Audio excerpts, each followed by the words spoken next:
Welcome to Thrive Talkin, the Making Men Great Again podcast. We're back for another episode, providing men with the motivation, encouragement, content and community to thrive and achieve greatness in each and every aspect of life. Are you ready to become the man you were born to be? Join the brotherhood of man and become our brethren today. I'm joined as always by my close friend, brother and co-host, Sam. How are you doing today, brother? Hello, mate. Welcome back. We're back again for another round of talking and inspiring the world, specifically the folk in China, far parts of Mongolia. You know how it is. So that's good. How are you, mate? That's right. I'm good. I'm good, mate. I'm excited for this one. Really looking forward to it. I've been itching to hit record all week, to be honest. So it's a good feeling to be back on the air.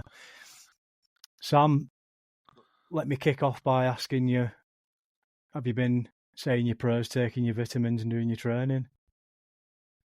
I have, but like every week, Tommy, I'm less of the prayers, more the vitamins, more the training, keeping that steady. But you know, since we spoke about Hulk Hogan last week, I've been thinking more about should I say a little prayer every now and then, just to satisfy myself, even if it's for the Hulkster and the millions of Hulkamaniacs around the world. I think it's not a bad idea, is it really? What have you got to lose? That's all I've got to ask. I know. And I got out my old pictures from about 20 years ago when I used to dress up as Hulk Hogan on Boxing Day, and felt a bit sad, so I thought, why not say a little prayer? Well, you've got to get those photographs on the social so the brethren can see them. Oh, will do, because they're dying to know. So I better get it on there, haven't we? I'll German suplex you. No, it's a leg drop, mate. Fucking hell. The Hulk Hogan finisher is a leg drop. Can we just get it right? Let's honour the man properly. But I will suplex you into next week. If you... Oh, thanks very much. Sam, are you... The most important question of all, are you thriving? Yeah, so am I thriving this week? Well, it's a bit more like the previous weeks, to be honest. You know, nothing major is going on, and I mean, sort of no big changes. I'm sticking to my principles of the specifically the diet. You know, the cold showers. That's never ever going to change. Getting out and about outdoors a lot more. I did quite a bit of grounding, you know, at the weekend, which I know you'll be glad to hear. Oh yes. The weather was nice. I was out and about. I just felt it. I felt the need to do it at the time, so I did. And but yeah, feeling good. Overall, you know, I can't complain. No illnesses. Energy levels are up there high, so doing all right. What about you? And how many digestive biscuits have you consumed this week? Yeah, I've actually not had any this week. You'll be glad to know, and that's the truth. That's good. I swear on Hulk Hogan's corpse. I'm proud of you, mate. That's great news. Great news. Of course, I'm thriving, Sam. You know, it's been another busy week. I'm absolutely knackered, to be honest, today. Really feeling lethargic, but I'm pushing through it. I've done a couple of 100 press ups, been doing my squats. You know, no excuses. Just got to push through it. And I'm feeling better for it. So yeah, I certainly am thriving. It's good. We do have them weeks, don't we, where you're busy and you just gotta get through what you can, don't you? It's never ending at the moment, to be honest. And I was thinking before about being a young dad in particular, and thinking, is this just life now, just being knackered all the time? But it's obviously it's more than worth it, but it can be difficult. It does try you and test you. Just got to keep pushing.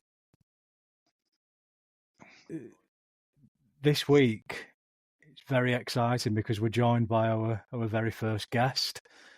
We are on the podcast, and it's my pleasure to introduce our brethren, the one and only Oliver Sweeney. Huge supporter of the podcast. Close personal friend of massive. Close personal friend of both you and I. Now, quick biography for those listening in. Oliver Sweeney. He's 33 years old. He's the founder and owner of Weatherfix FRS Limited, a terrace and balcony system focused company. He's passionate about triathlons. He's completed 3 to date, with another upcoming this weekend. And he describes himself as having a general lust for life. His biggest achievement recently is moving away from focusing on roofing with his business and still working on the tools to completely coming off the tools and managing the business now, and employing another member of staff, changing the model of the business, and he's had great success with that. So we're looking forward to our conversation and finding out a little bit more about that shortly. But before we do, a few orders of business, Sam. Orders of business. That was a good biography, by the way. I enjoyed it. Well done. Blushing. It's good when someone talks positive about you, isn't it? I know. It's mainly negative, isn't it? Yeah, but we'll get to that. Anyway, the Brethren Bulletin, of course. Feedback, yes. Tommy. Reviews. 5 stars, 4 stars, 3 stars. Where are we up to? Well, I think we're going to have a bit of fun with this, Sam. Oh, God. Because the episode only dropped yesterday at the time of recording this episode. Not everyone has had a chance to listen in yet, but from those who have, we've had some good feedback. People saying they're enjoying the episode and the conversation that we had, because it was a little less structured than usual. It was just a little bit more of a back and forth conversation, and we were sharing ideas and thoughts and opinions on things and the reason why we've created this movement. But something that was, it's fair to say it caused a little bit of a storm, and it was your whinge of the week, Sam. I would certainly say that it triggered a few people this time around, and you've received quite a lot of backlash. Any comments on that?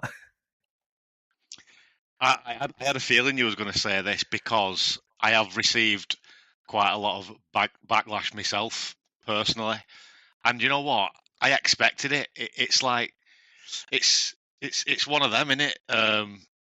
Not everyone's going to agree with what I say, but the people that do will be my kind of people, and I'm okay with it. And you need to be worried when you wake up with an horse's head in your bed. No one's come round to my house yet, but I welcome it. There was a little bit of finger pointing, and I'd like to think it was all in good spirits, but I'm going to actually jump in here, Sam, and defend you, because that's nice of you. At no point during the whinge did you claim that you'd never use social media in that way yourself. You didn't sort of shun any sort of responsibility or accountability. You never claimed to be perfect, and that's what this podcast is all about: honesty, integrity, so we can move forward together. And Sam's whinge of the week at the end of the day, it's just a little bit of fun. We're aiming to put a smile on people's faces, to get people laughing.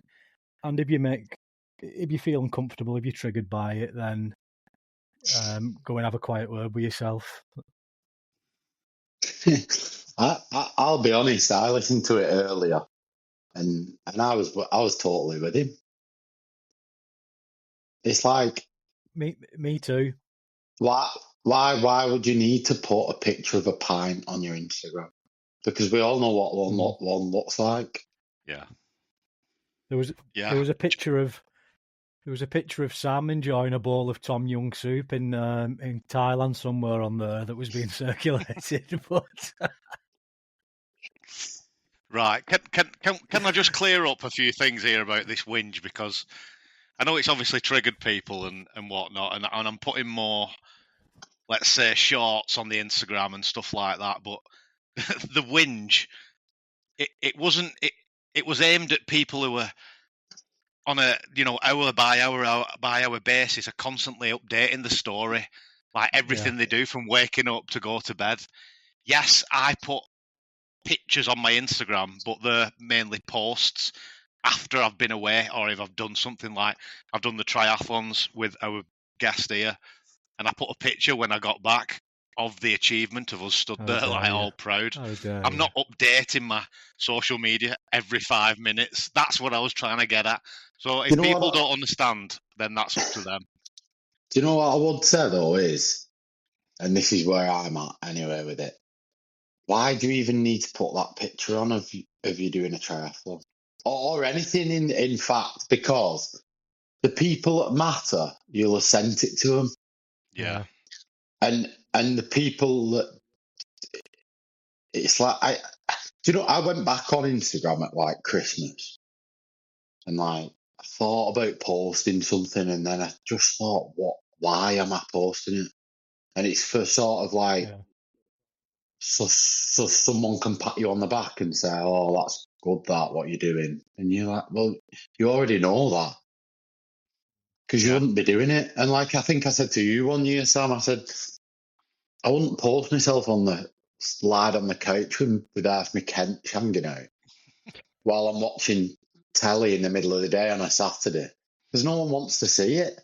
That's it. But and that's all. It's all perception in it. At the end of the day, it's perception of what you want people thinking you're up to, or your best bits. It's your highlights in it. But again, it's like, I suppose on my part, it's highlights you share with your friends and your close ones will know more. You've hit the nail on the head there for me. Like, it's exactly what I've said to people before, is the people who actually matter, who I want to see what I've been up to. I just send it to them directly. I don't need to upload it onto a social media platform. Yeah. But anyway, we'll not get too bogged down with that. But I just want to reiterate. I just want to reiterate. Tilt on social media. It's good. It's good that we're triggering people, but I should just reiterate that, anything and everything that we say on this podcast, we're not claiming that we're completely innocent, or we're holier than thou, or we're high and mighty. We've all done things ourselves before. I talk about diet, nutrition, training. Am I saying that I've got it right all along, and I've never been fat and lazy? No, I'm not, because that's why I'm here today, sort of thing. But anyway, there we are, Sam. That's the first thing of the Brethren Bulletin for this week. Yeah. I have a lot more to say, but there's no point me going into it, because every week it's just going to get worse and more people are going to get triggered. So let's move on. Anything else, Tommy? Well, yeah, I just wanted to obviously bring it to everyone's attention that you're doing a lot of work behind the scenes, producing these short clips that we're going to share on social media, on YouTube, Instagram, TikTok. And the main reason behind that is we want to grow this community. We want to get more people in listening. We want to get more people involved. We want to reach a wider audience. And we understand that not everyone listens to podcasts. Not everyone's got the time to sit and listen to a podcast, or they don't want to, and that's fine. So we're going to reach people in other ways. And what we're going to do is we're going to pull the key key bits of information from each episode, and we're going to post that as a short, and hopefully that'll obviously get that information out there, but it'll pull people in as well. It'll attract people to come and join the movement. So I just wanted to highlight that, and obviously thank you as well, Sam, for the work you're putting in with that. It's brilliant, and I'm really liking what you're putting out there so far. My pleasure, mate. I'm enjoying. I'm hypocritical, aren't I, in some ways? But I've just discovered TikTok, and it's like sent me on this, like utterly doom scrolling weeks, like looking at absolute nonsense. But it's a good thing. I'll post something and then try and get off it. But yeah, no problem. They shall keep coming. You'll have to badge that up as research, Sam, for the podcast. It is. Research purposes only. Yeah, no, but don't get too caught up in that. But no, it's brilliant. It's brilliant to share that content with people and get it out there. In terms of sort of feedback for the last episode or any reviews, have you had anything back yourself, Sam? Anything come across the desk? As far as, like you said, because we're doing these episodes quite quick, one after the other, there hasn't really been much as for the last episode because it was the mission statement, weren't it? So other than a couple of 5-star reviews, there's been no major. Review. We do, and that's just as good as an actual written review as well, to be honest. But since it only came out yesterday, we'll revisit that again next time, I think. And hopefully we'll get some feedback. Yeah. I've had one come in saying that it was a good episode and they're already looking forward to the next one. And they picked out a particular point about where we spoke about people's sort of men's foolish pride, and that's what I said. You said the stubbornness, and how that's a barrier preventing from men thriving. And he said that it reminded him of a teaching from a. I don't know how to describe him. The guys I am familiar with him. He's a Judeo-Christian sort of teacher called Jacob Prasch, and the listener who wrote in said it reminded him of a teaching that he delivered. And it was something to do with donkeys, but he didn't elaborate any more than that. So, but he did. We do like a donkey on the episode, so I'll wait to receive further word on that, because he said he was going to try and dig it out and share it with us. So I'll be sure to fire that across when it comes in. We had nothing from our mate Vance this week. The man's a poet. We've not, but he's been chomping at the bit, to be honest. He messaged me on Saturday morning saying that he hopes all is well. Where is episode 9? He's been looking for it and can't find it. Fair enough. And this has been a common sort of theme for the past couple of weeks now. People have been disappointed that the episode hasn't dropped on a Sunday. But hopefully we're back on track now, and we'll be getting that content out there every Sunday as planned. Fear not, folks. It was just a minor slip due to schedules, but we are back with a vengeance and ready to trigger all of you and upset a few as well. But mostly, it's going to be positive advice. Of course, always. There's always a positive message in there somewhere, Sam. Just another update to provide everyone with. Obviously, we've got our first guest on the show today, and we're really excited for the conversation we're about to have. And first of many guests, hopefully. We've already got some more lined up for future episodes, but this is a message going out to all the brethren, all the listeners out there. If you are interested in appearing on Thrive Talkin, the Making Men Great Again podcast, and featuring on a future episode, then please do reach out. This is an open invitation to anyone who's part of the movement. That's the beauty of it. You don't need to be famous. You don't need to be a celebrity. We're getting men on the show from all walks of life, all different backgrounds, and hopefully that'll offer a lot of encouragement, and it'll highlight that you don't need to come from wealth, you don't need to come from a privileged upbringing, you don't need to have had the best education. You know, we're showing you what ordinary working men can achieve. So there we have it. Now, Sam, I was quite disappointed. I was quite disappointed last week when I realised that we missed out our Nuggets of Wisdom segment. So I'm going to double up this week and treat the listeners, because I feel like they may have been lacking due to the absence in the last episode. So I'll just provide a little nugget here, and then we'll follow it up with a trio of nuggets at the end of the episode, if that's all right. Absolutely, no worries. This is the one that was planned for last week's episode, so just take this and do what you will with it. But I think it's a great quote, and it comes from the Greek philosopher Aristotle, and the quote is, "The ideal man bears the accidents of life with dignity and grace, making the best of circumstances." Very good, very powerful, as always. What do you think, Sam? We'll leave the listeners with that one.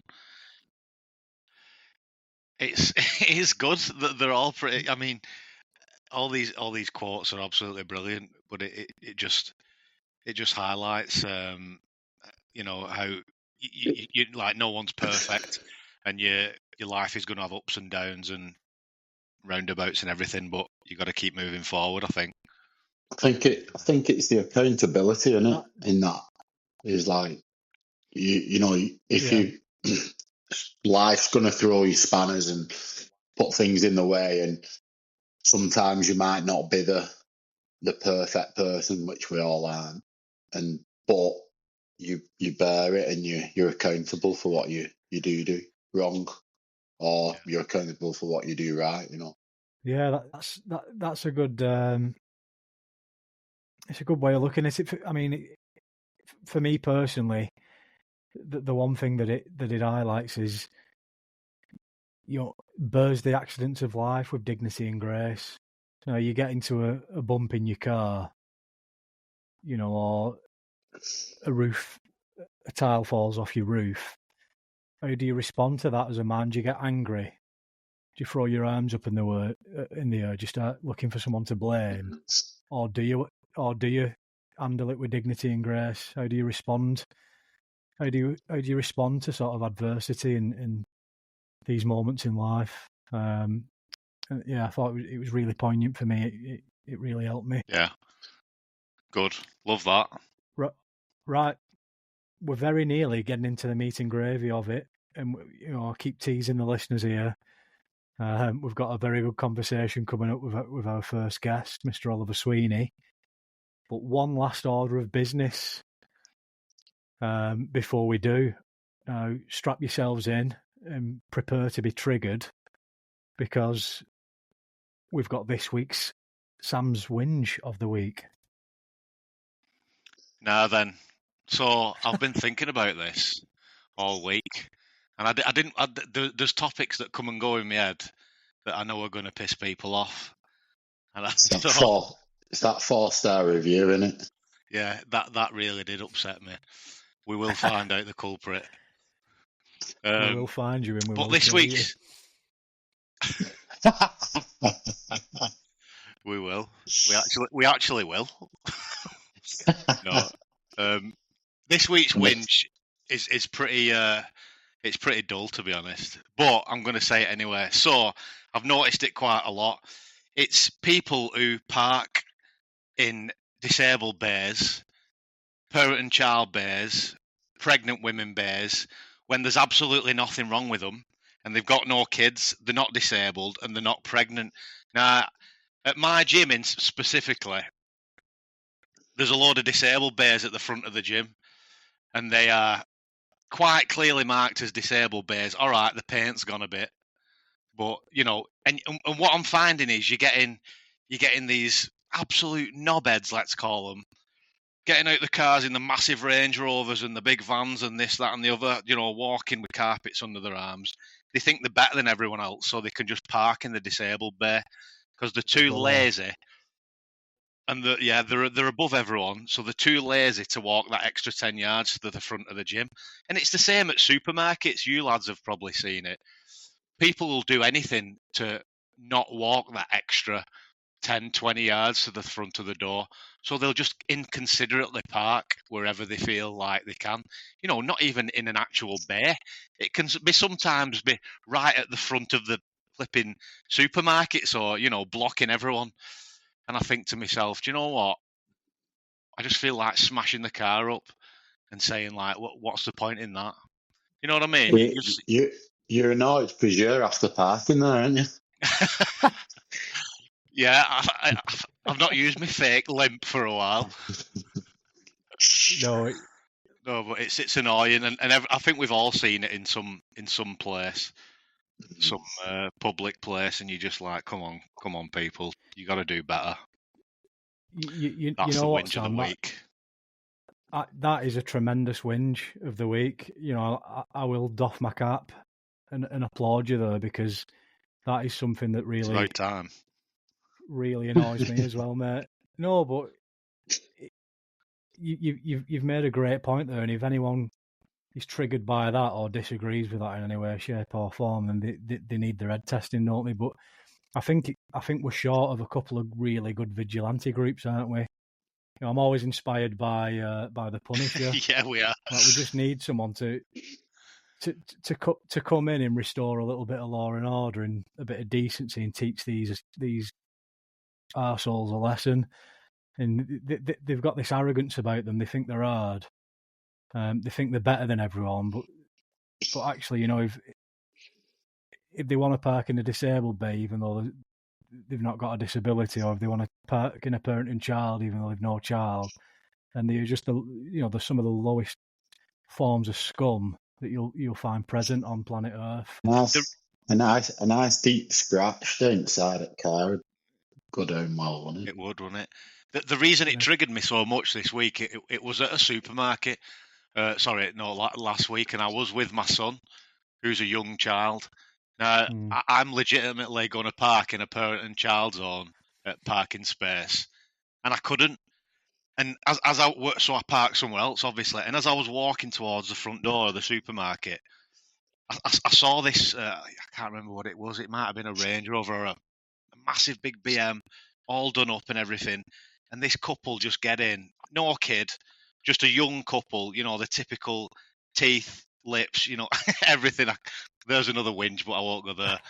And I just thought to myself, how ignorant are you two that you couldn't be asked parking in a normal space? So, I'm able-bodied. Me and my son both can walk, no problem. But it's the principle of it. A woman who's just give birth, or, a week after having a kid, could need that space, and you're taking it up just because you're an arrogant piece of what. Anyway. But that links back to what we spoke about last week, Sam, and why we need to make men great again, because there's a lot of weak, pathetic men out there like that who will park in a parent and child space. No consideration for any other person who's on that car park. Yeah. And you're right there, Tommy. It does come down to men not being good people, not respectful. It's just, there's a lot. Anyway, lack of awareness, isn't it? Yeah, common decency. So there we are. That's the whinge. Right up. Said. Beautiful poetry. I think we might release a little book for Christmas, like Sam's whinge of the week. Just a whinge for each page. A whinge for each day of the year. Yeah. Anyway, number one bestseller. Moving on. Would be good. They'll be queuing up outside WH Smith's for that one. But signing. Yeah. Righto.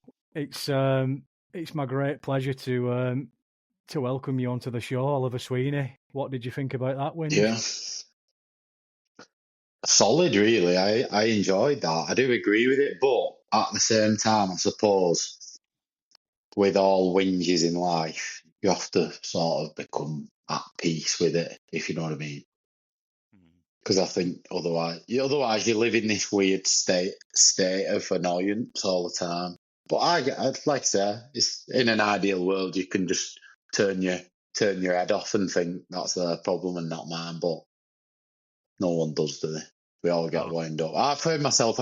I was getting the train on before, and I was like, people just like completely clueless that someone else is trying to get on the train, or someone else is behind them trying to walk. And you get to this point of frustration, and then I suppose it's about getting that early recognition and going, I don't need to get annoyed about this. There's bigger problems to get annoyed of. But I still, you still get annoyed. It doesn't matter, does it? That's a good point, and I think it's something that I've mentioned on a previous episode, is like not worrying about the things that are out of your control. You know, if it's something that if you can do something about it, then great. You know, but if it's something that you can't change, then to a certain extent, don't let it. No, and the thing. Get to you. No, and the thing is, you can't change other people. You can only change other people by your actions. So I had it was a few years ago, and I used to go into the petrol. Well, I still do. Go into the petrol station at the bottom of the road, and I used to go in and I'd be dead happy and sort of smiling and try and chat to the guy behind the counter, and he just was unresponsive and just dead inside. And I used to think, come on, mate, like, give a bit back, like. Yeah. And then someone said to me, they said, yeah, but you don't know what's going on in his life. And I thought, well, yeah, that's the problem, isn't it? You all think you should be the same as you and whatever, but it's not, is it? And I suppose you've got to take that with every moment interaction with a pinch of salt. You can only be who you want to be at the end of the day. You can be your person, and it shouldn't change who you are. So, like, if you're going into that shop, you should still be that person. It doesn't matter if they don't react. One day they might break and smile back.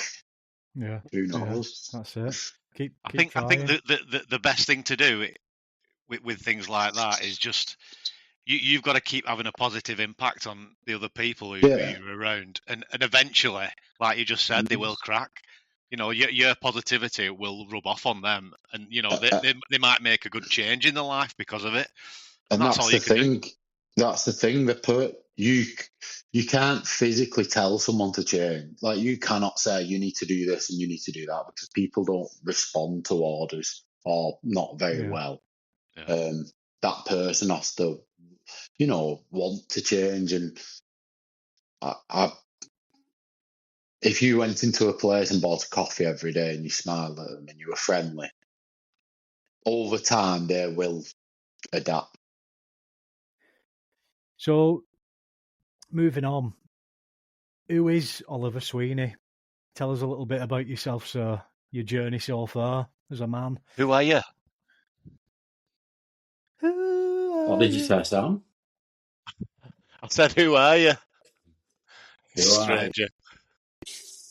Yeah. So obviously, mates of yourselves and fan of the podcast. Listened since day one and always tried to give a bit of feedback. But yeah, it's hard to describe yourself, isn't it? It's one of the hardest things I think you can do. But yeah, just 33. Into, like you said on the intro, into my triathlons, or started getting into them, and owner of the business, and sort of just trying to enjoy life, I suppose. And that's for me why we're here, to enjoy it more than ever. I think Sweeney, like, what would be good is because obviously I know you well and have known you for the past 20 years. I think if you can, best you can, Just give a brief description on what your life was kind of like, like as a teen. Yeah. You've moved into sort of adulthood, and how that's been like, what you've done, good and bad. So you want the turbulence? Yeah, but not don't go into too much detail, because we know. Keep it the trials and PC. tribulations. Yeah. Yeah, I suppose I had a good upbringing, and my mum and dad are sort of, they've been married sort of 40 years nearly, I think. Maybe longer, I don't know. So I had a solid upbringing. I had, my sister, one sibling.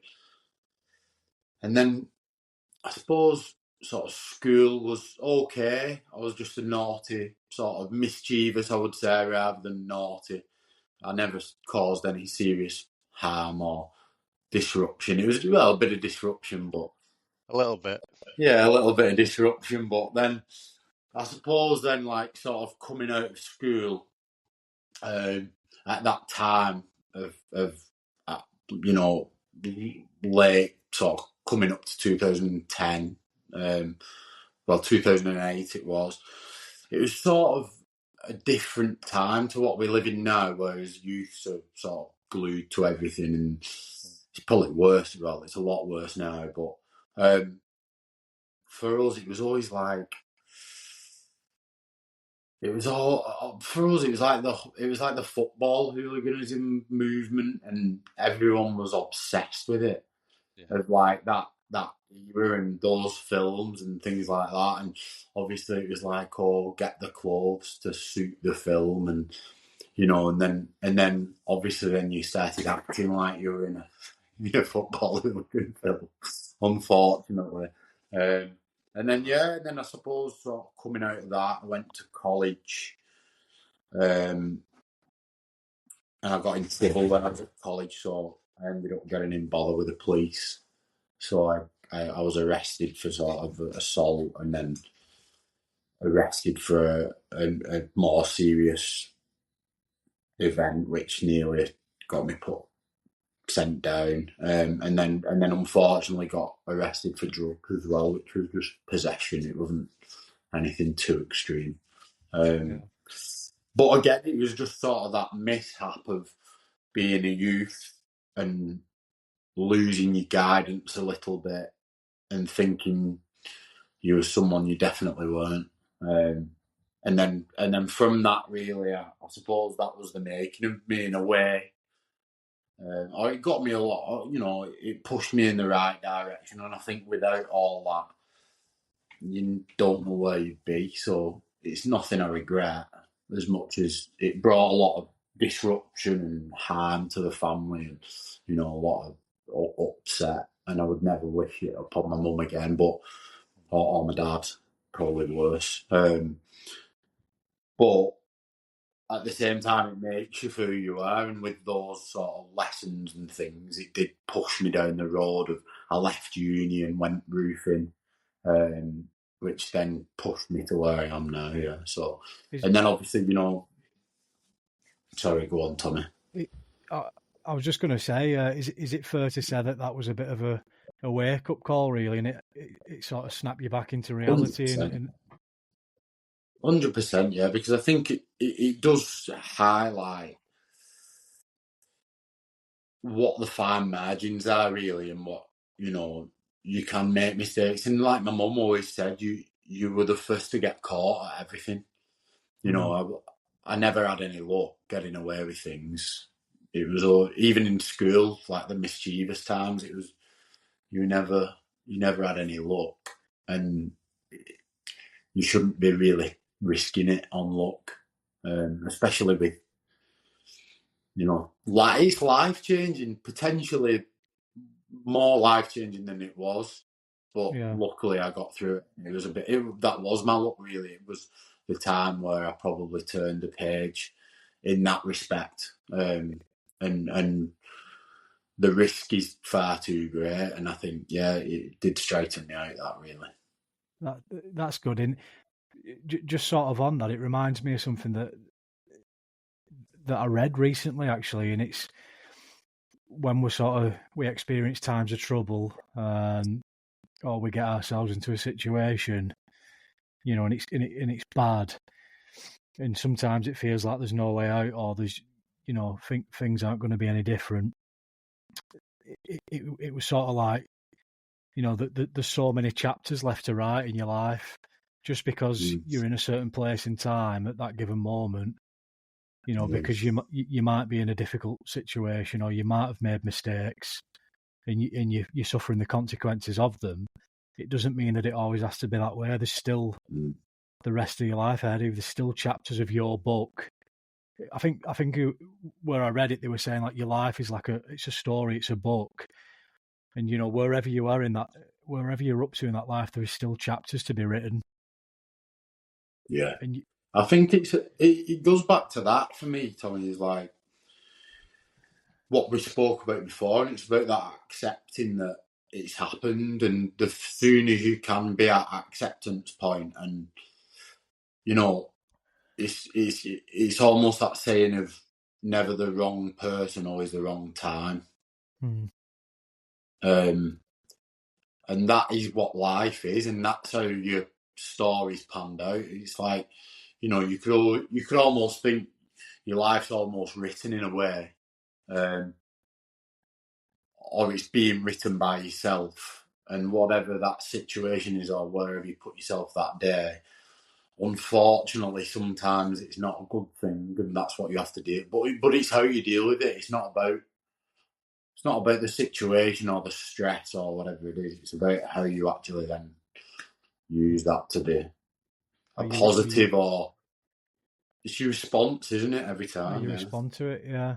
No, just touching briefly on why I think for both Sam and I, you was probably the natural choice to have on as our first guest on this episode, and obviously you're a mutual friend. I know you went through school with Sam, and you've been friends for a number of years. We've known each other for about 15, 16 years or so now. And you're obviously a big supporter of the podcast as well. Like you touched on, you're always offering feedback and encouragement, which is very much appreciated, and it's really helped drive us forward in the early stages here. But speaking about you as an individual, I think because you have had your own struggles, your demons, your difficulties, but then you're at a point now where you're making a real success of yourself. You're a successful businessman. You're doing well with your training.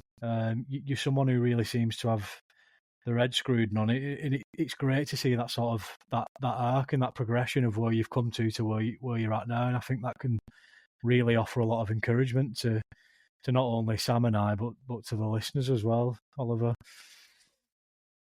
Yeah, and I think it's going back to those life experiences and almost having to try and take a positive out of them, and even sort of in my later life, and like you said, with demons and things like that, I have had them, but at the same time, you can always come out the other side of it, because no matter what it is, someone will have gone through worse and got through worse. So it goes back to a lot of the things that you talk about on the podcast. It is how your mindset is adjusted, and the power of your mind over anything. And I think, like, all the pillars relate to and go back to mindset in some way or another. How you bring calm to your mind by your recovery, or your grounding and your cold water and things like that. So they all do link, and that's how I think you learn to develop from your X and you become Y. You can only put everything down to sort of self-development in a way, and that's what I do that today. You have times, and it was only last week, and I was massively overwhelmed by things going on in work and personal life, and everything sort of came at once, and And if you can sort of grasp that as a whole thing and say, this is going to make me stronger than what I am at this very moment. And this all these situations, as hard as you're going to get through to the other side. And that's, if you can sort of just have that mindset to say, it's tough, but through the other side, they're all going to be solved, and you're going to be a better person in a way, and a better man in a way. So I know Sam's got a couple of questions lined up for you, Sweeney, but you've given us a little bit of an history there, and where you're up to at the moment. But just a quick one for me, like what's the main driving force for you at the moment? What's motivating you to keep getting better, like you've just said, and getting through those moments? What it is for me, Tommy, is, and it's interesting, and I think it's probably a good thing for you both to do as well, is I got asked, I've done a bit of therapy through the back of trials and tribulations of life, and I do sort of touch base with the guy who I did that with, Matt, and we still, I still do advocate therapy for anyone, but I sat down with a guy, and he was a different therapist to my normal one, and I just thought I'll try it for a different view. And he asked me, "What is your purpose?" And I said, he stared at me and he said, "What is your purpose in life?" And I came back to him and I said, "I think it's," and he said, "Well, it's not, because you've said I think." So I said, "Right, okay." He said, "Go away and walk. Go away and think about it." Anyway, I did, and I think I spoke to you, Tommy, is like, I write a lot now, so I feel like when you're a little bit, my brain's chocker anyway, but when your brain's a bit chocker and you get something out on paper, it sort of unravels, and your pen writes more than your mind can think in a way, and you've got it in paper in front of you and you can review it. Anyway, I went away and I wrote what's my purpose, and I think I wrote something like, to care for others. And it's not, because that's just what you think's the right thing to say. And the purpose, when I got down to the bones of it, is just to enjoy your life. And that's where, at the minute, from what you've just asked that question, is as a purpose in life, is to enjoy it to the full. And going back to what you said on the podcast last week, is if you lie in bed at night and think, did I enjoy today, or have I fulfilled today? You're never going to get 100%. You can't.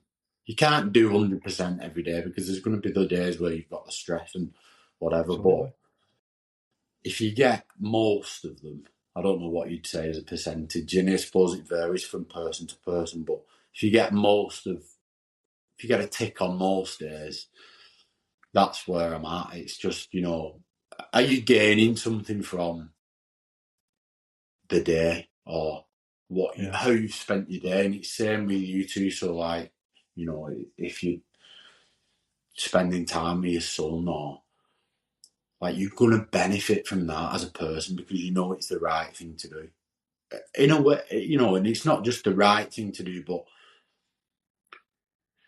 I've not been there, so I can't say about that. But I feel good from going out for a run or a swim or meeting friends, massive connect. Going back to the pillars again, but it's what you get from your day for me is and how much you enjoy in life. So that's my driver at the minute, and sort of touching on all aspects quickly is like business. I know that I'm not interested in, it might become that, but I'm not interested in becoming a millionaire, because it doesn't facilitate anything more than what I probably do at the moment.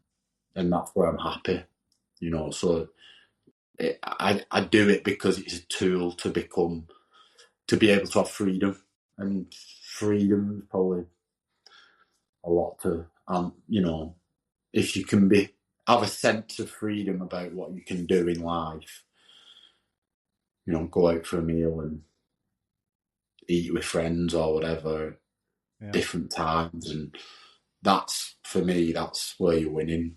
Or it's winning for me. That's winning for me. Brilliant. Yeah. Brilliant. I'll just, thanks for sharing. From what you've said there, Sweeney, because I've known you a while and we've spoke about a lot of stuff privately off the podcast, and it is difficult to truly say what the meaning of life is, isn't it? Like no one knows what the meaning of life is. If we knew that, then everyone would be striving towards the same thing.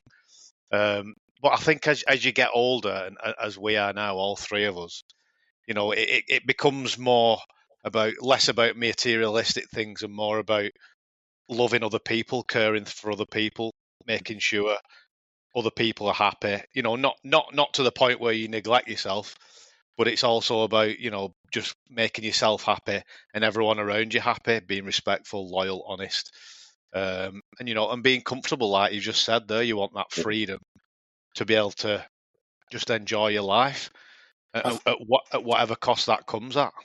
Yeah, and it's appreciating like what you've got. That thing again, sort of. I spoke to Tommy about off podcast, off the, you know, it's that gratitude element again. Is like appreciating that actually, you know what? As much as you don't want to go and do a Sunday shop, we have the freedom to walk into a supermarket and buy anything we want. But we moan that we have to go to do a Sunday shop. Like, it's a privilege. And like, you know, there's loads of things that we can say. It's taken for granted, isn't it? And not actually appreciating it, you know. And I've been guilty of it a million times in my life. You know, relationship wise, you take for granted things at times, and you know, like family,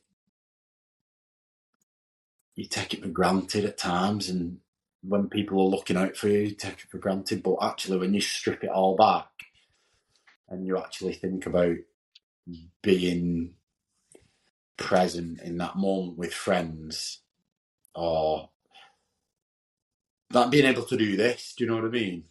Talk openly at our age, and a lot of people can't do it still.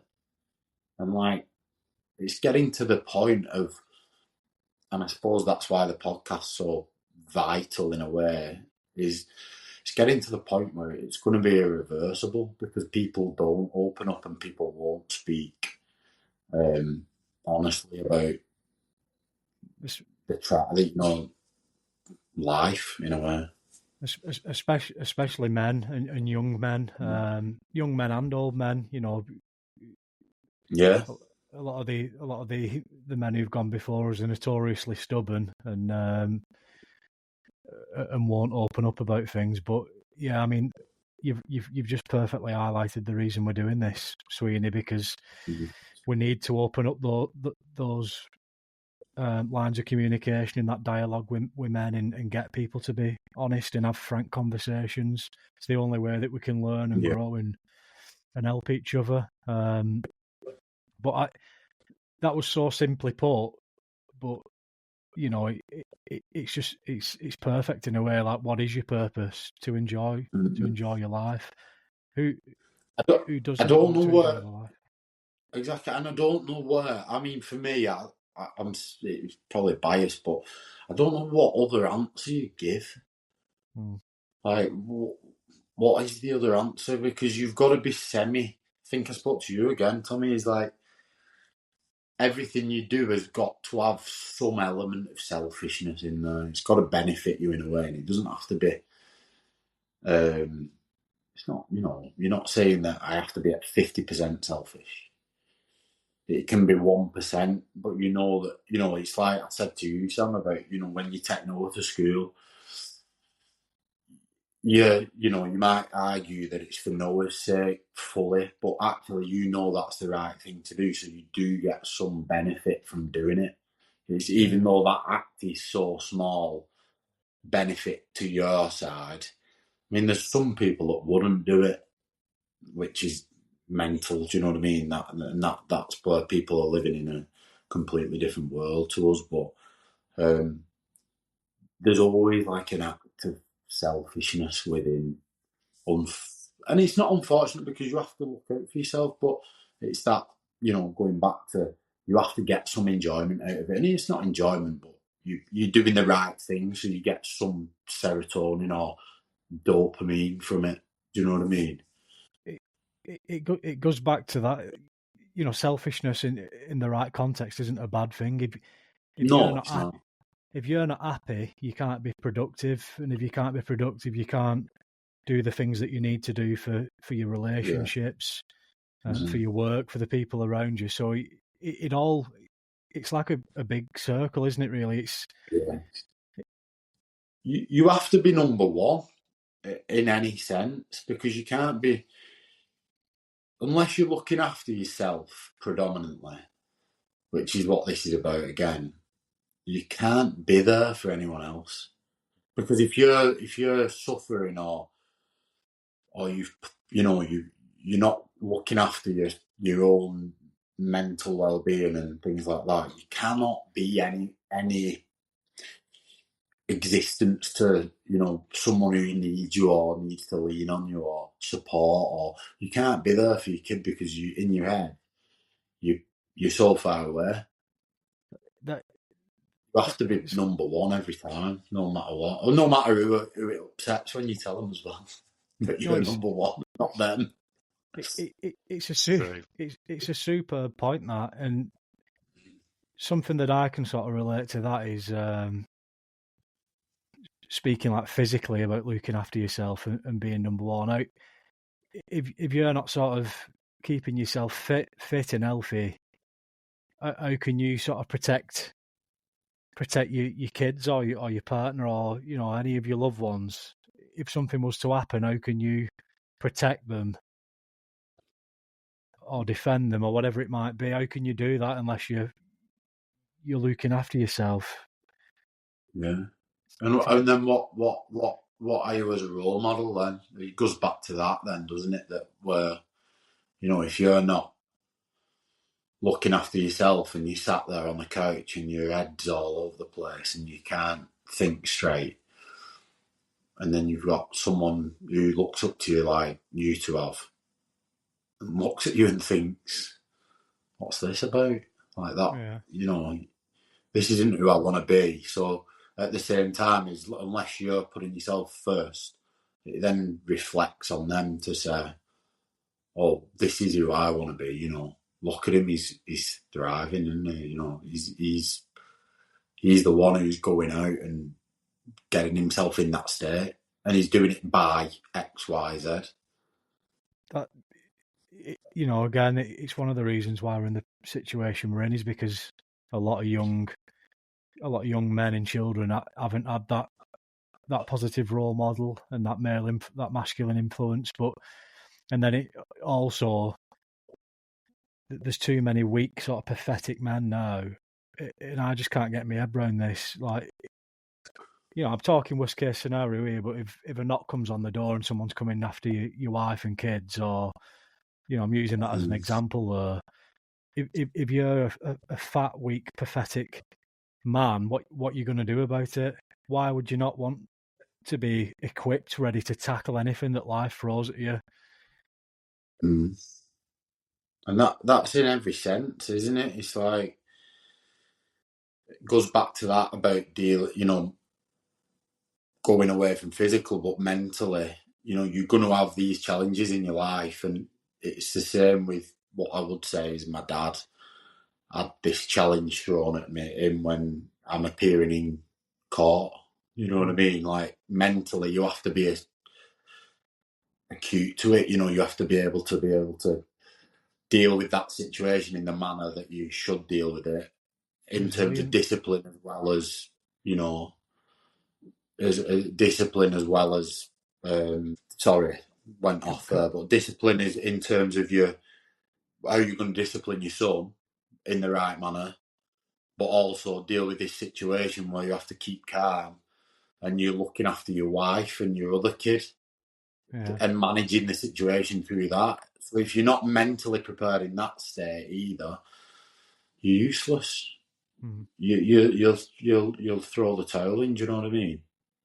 It's a great point. I'm really enjoying this conversation, Sam. I know you've got a couple of questions and a few things you want to throw in there. So fire away.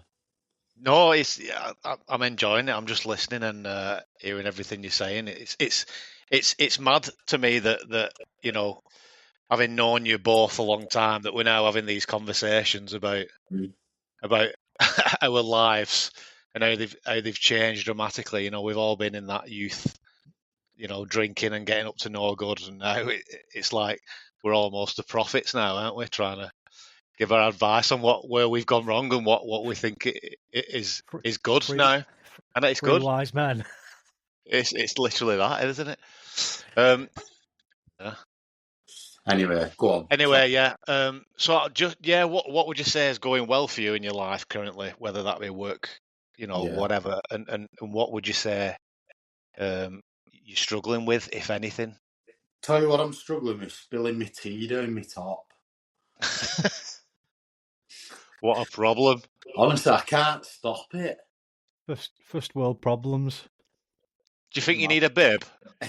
Potentially, yeah, I think so. No, in seriousness. So, going well at the minute is training. I think it's the biggest, probably the biggest part of my life at the minute is getting out there and sort of exercising, and because I think with that it then adds so many other layers. Is your nutrition becomes right, you're more aware, you're looking for the right things to do. The time that you're spending with your friends and connecting is more valuable because it's not just going to a pub or going, you know, it's not that side of things. And I think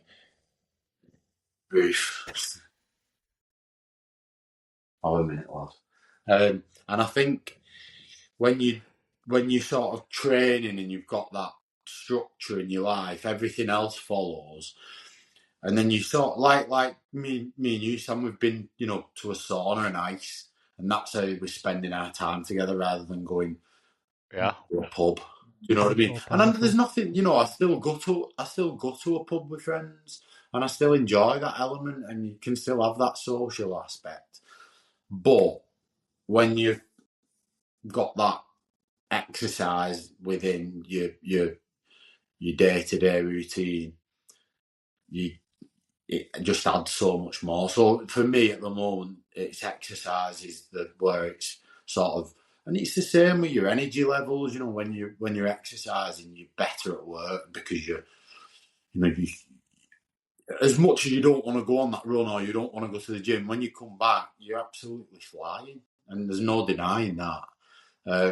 So that's my point of that's the good part. And then where I'm struggling, I do have a chaotic mind, and I have always struggled with this. Is like organisation, always a weak point of mine. Even though, but like I say, I do run a business, I think a business would be tenfold better if I could be a little bit more organised. That is my weak. I've always had my hands up. I've always tried to improve. So from last year, sounds mental, but I use a diary and I write in my diary every day, no matter what it is. And as much as I've tried to use an app or everything else, and that's my way of dealing with it. And you know, again, I think you always mention you go through peaks and troughs, and you go through really good times in that element, and then you go through really bad times. And this is my other weakness.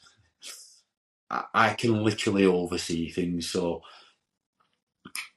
I remember I sent a video to my mate the other week, and my hallway had like a wetsuit in it that had probably been there 2 weeks, something on the stairs, a medal from a triathlon, a box of wine, and something else, some carpet samples. And it doesn't bother me because my head's it's busy all the time. So it's a bit mad, but I would say it's a weakness. And at times, like last week, I think at times all those small accumulations of maybe having an untidy house or environment and having a chaotic mind and not remembering to order something for work or whatever, it then does get you down at some points and it does overwhelm you. And that's where, and not shying away from it, it does, sometimes it grinds me to a bit of a halt. So, and that's where my vulnerability is in a way. Well, I was going to ask you, Sween, on the back of that, but you've already kind of answered it in a way. What helps you get through that kind of stuff. But I know, because just for all the listeners, I've been going on about these triathlons for months now, and Sweeney is the person who I've been doing it with, and he's also, I will say, the person who's motivated me probably the most to push through, because like I hated running, always hated running, and we push each other as men to get this training done, and each triathlon we've done so far has been better than the last. Yeah. And that's through pushing each other, training together, and just being accountable for what we're doing. Being on the track last week, I was absolutely knackered, and you just keep going, Yeah. and it's something as simple as that will help your life, and then it pushes into your work life as well, doesn't it? Definitely. Because your energy levels are up there, you're more motivated. So yeah, just touch on that. What you think's got you through? Like what you say there is like you're getting out of that one track session, you're killing two birds because you've got exercise in there, and then you're having that connect where, do you know what? We're running around the track for most of it. But before, when we're warming up, and after, touching on Ben's comment about doubling, you can't stop laughing. Do you know what I mean? So you've got two great elements in a midweek. Was it Thursday night? It was an hour, but that hour as a man and as a group of friends, and I live on my own and you live on your own, Sam. It's massively important. It is. And that's what does get you through, because you think to the next event then, and like we always try and sort of have something booked or something to look forward to. And I think once you've got that in, you know that you're going to get, you're heading towards that. That's your goal in a way. And we're not saying, oh, we want this and this from it. We just know that we're going there as a group, and we're going to have a right laugh, and we're also going to stretch ourselves and push ourselves, and we'll be in pain, and it is a bit of a mental battle as well. And I think that's what, testing yourself in that degree is what you should be doing. Yeah.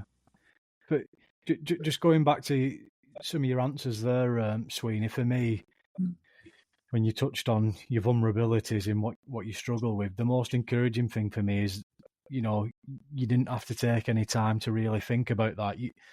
You've obviously got a self-awareness and a recognition that those are the sort of issues and the barriers, and you're actively putting things in place and mechanisms to help you navigate and sort of deal with those things, which is really encouraging.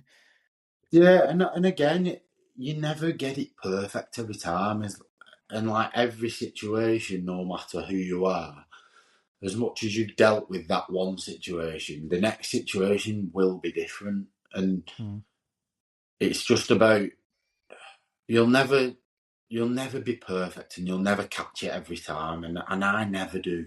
You might get the odd one, but it's about just catching it at any time and realising actually, this isn't as bad as it is. And for me last week, like I say, I had personal issues, business issues. And I did spend 2 days in probably disarray and not thriving. Do you know what I mean?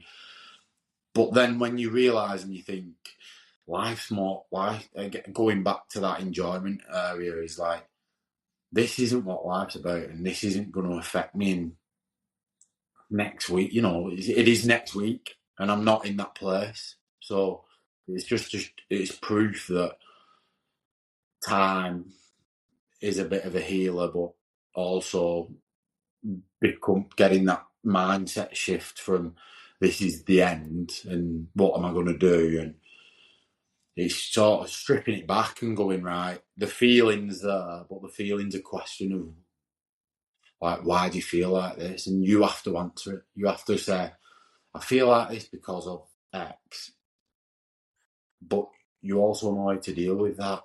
Or, you have we're equipped as humans and men, and we've been given these mad intelligent computers in our heads to be able to deal with that situation somewhere, and a lot of it's from your life experiences that you'll go back to a certain point and think, right, what do I do here? And it might be as simple as I need to go for a run and clear my brain. And sitting on this couch is doing nothing, I really like that, and you've sort of reminded me of a few times for me over the past couple of years where I've been really bogged down with something at work, and I've been quite overwhelmed or struggling, and then I saw there's a realization that actually, this is work, and it only accounts for a very small piece of the pie. It's only a small part of my life. I'm actually gonna just put it to one side for a minute. I'm gonna go and enjoy some time with the people that I love. I'm gonna go and do some training. I'm gonna go and enjoy myself. And you just reminded me of that, and it's important to do that sometimes.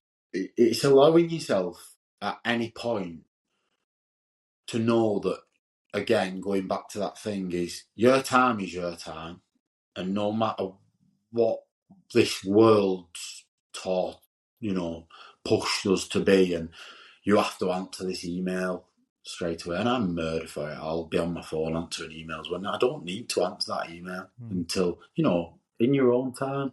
And if you've got something else going on, or, your time is more important than anything else. And if you need to take a break or take time away from things, just do it.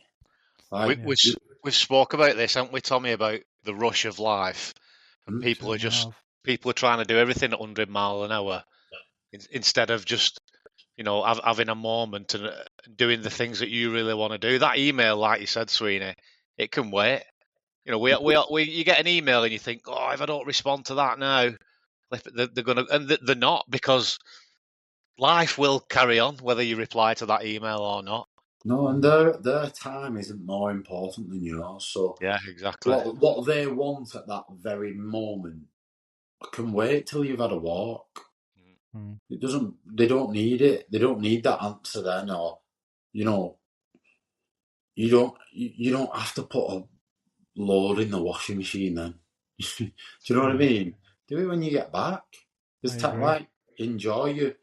If you've got something that you want to do or achieve, or you want to spend that hour sat on the floor with your lad, do it.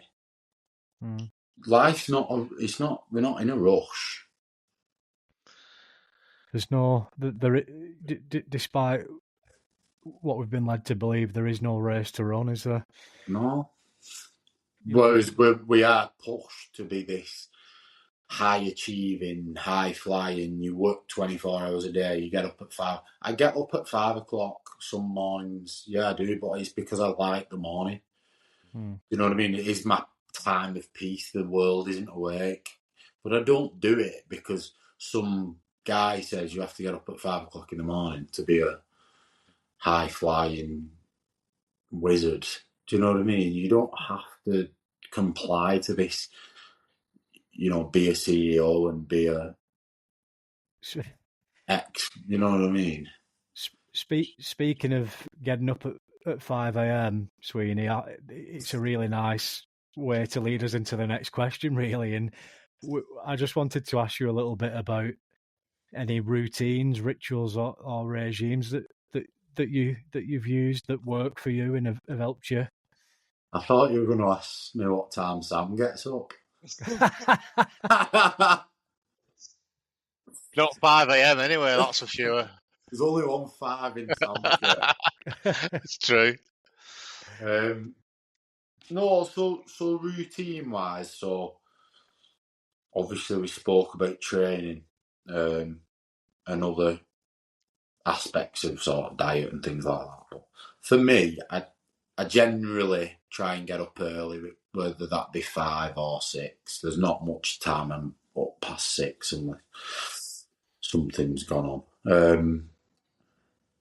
So yeah, so getting up early and I think beating the day in a way. So I'm up early and it is my time where, you know what, if I want to, and a lot of the time I do this because at night I don't feel like going on in the office and replying to emails.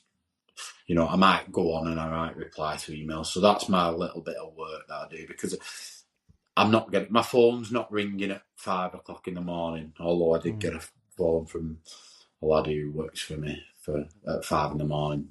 That's a bit mad, but anyway. So that's part of it. And I think then I need to get back to this again, and that's my accountability. So I had a diary, and it's called the 6-minute diary. You can buy it on Amazon or wherever you buy your stuff from. But I think you shared that with me, didn't you, a couple of weeks ago? Yeah, so it has like an accountability section. I can't remember the other points, but like things you're grateful for. So it's basically you do 3 minutes in the morning, you do 3 minutes at night. And every day it can be as simple as, you know, you're grateful to be able to walk out and be safe, or be grateful for your dog, or, you know, it doesn't have to, no one's reading it. It's just so in your mind you've had a think about that aspect of gratitude, or, you know, and that element. And it is a great tool, but you don't have to have that. You can write it down. So yeah, a bit of writing. That's my sort of a little bit of my routine. Cold water, I do need to go back to it. I do cold water, but I go to like a sauna and ice place, which I've been a few times now, which is good. It's not daily, which I should do daily, because I do get a lot from that. And then, yeah, and then again, it's just going back to exercise, really.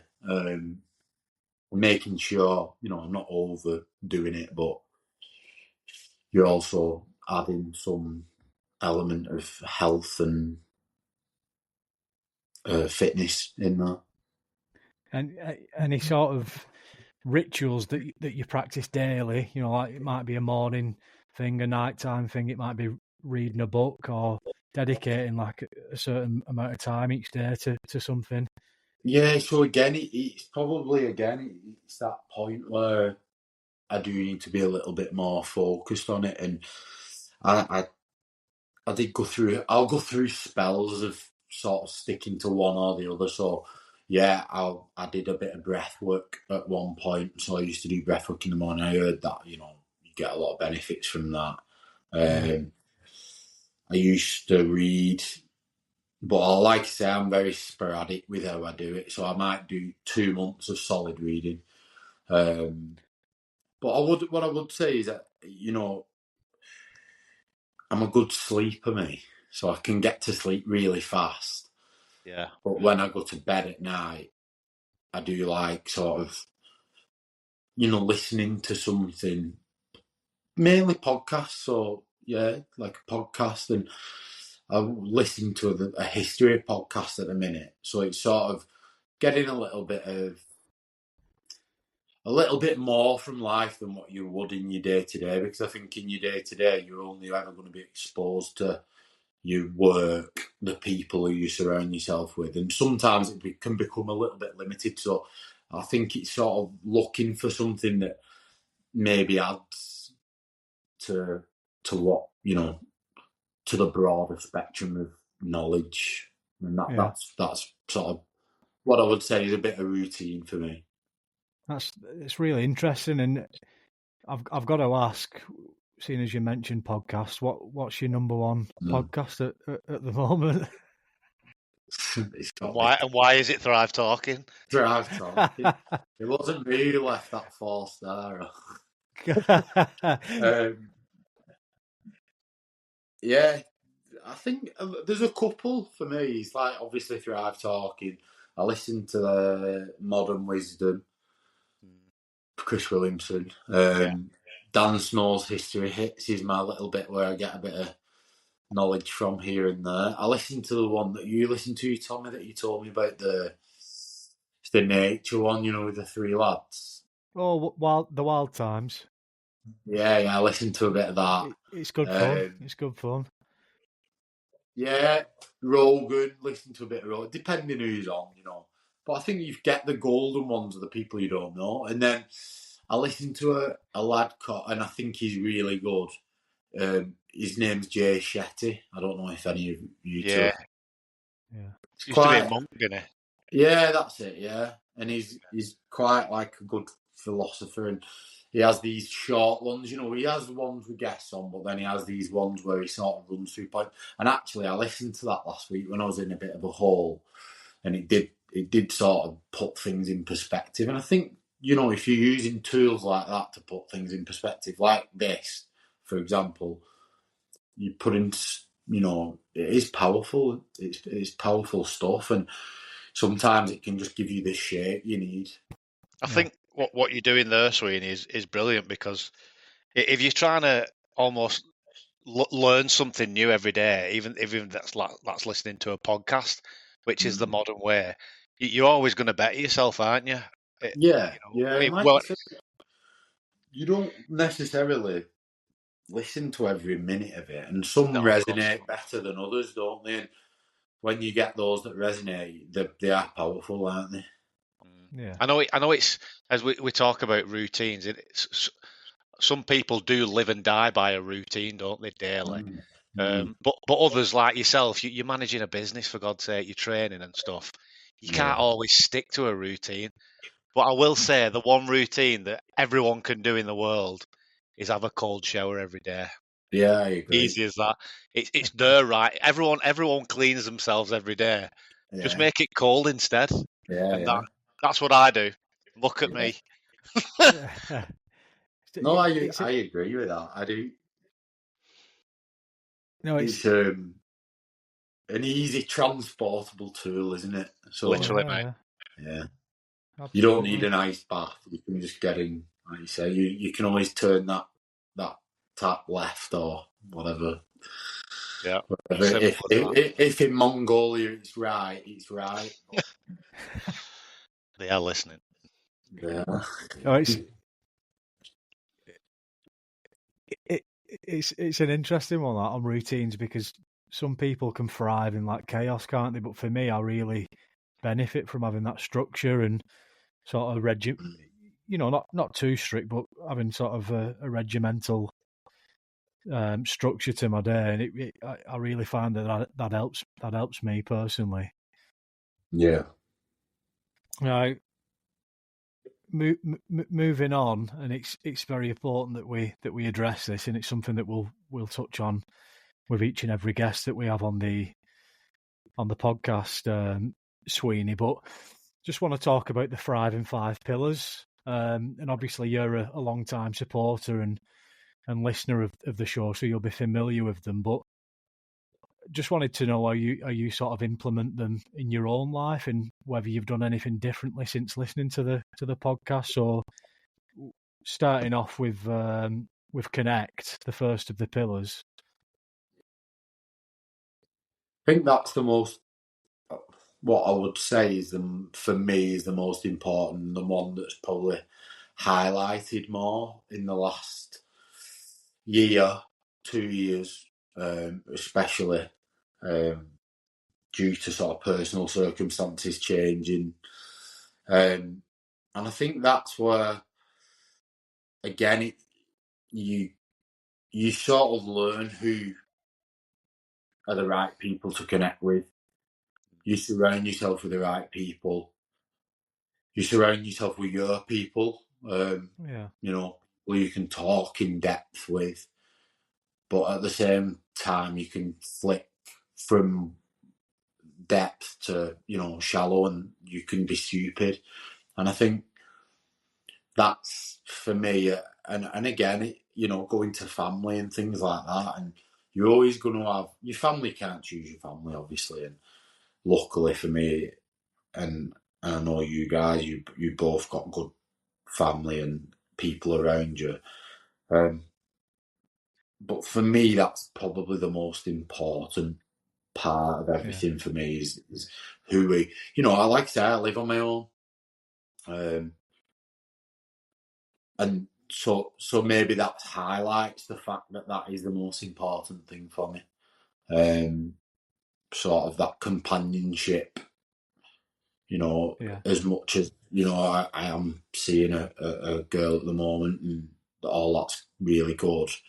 Having that split of companionship from, someone who brings you calm like she does, and then also having that element of for us and lads and being able to get together and connect on any level.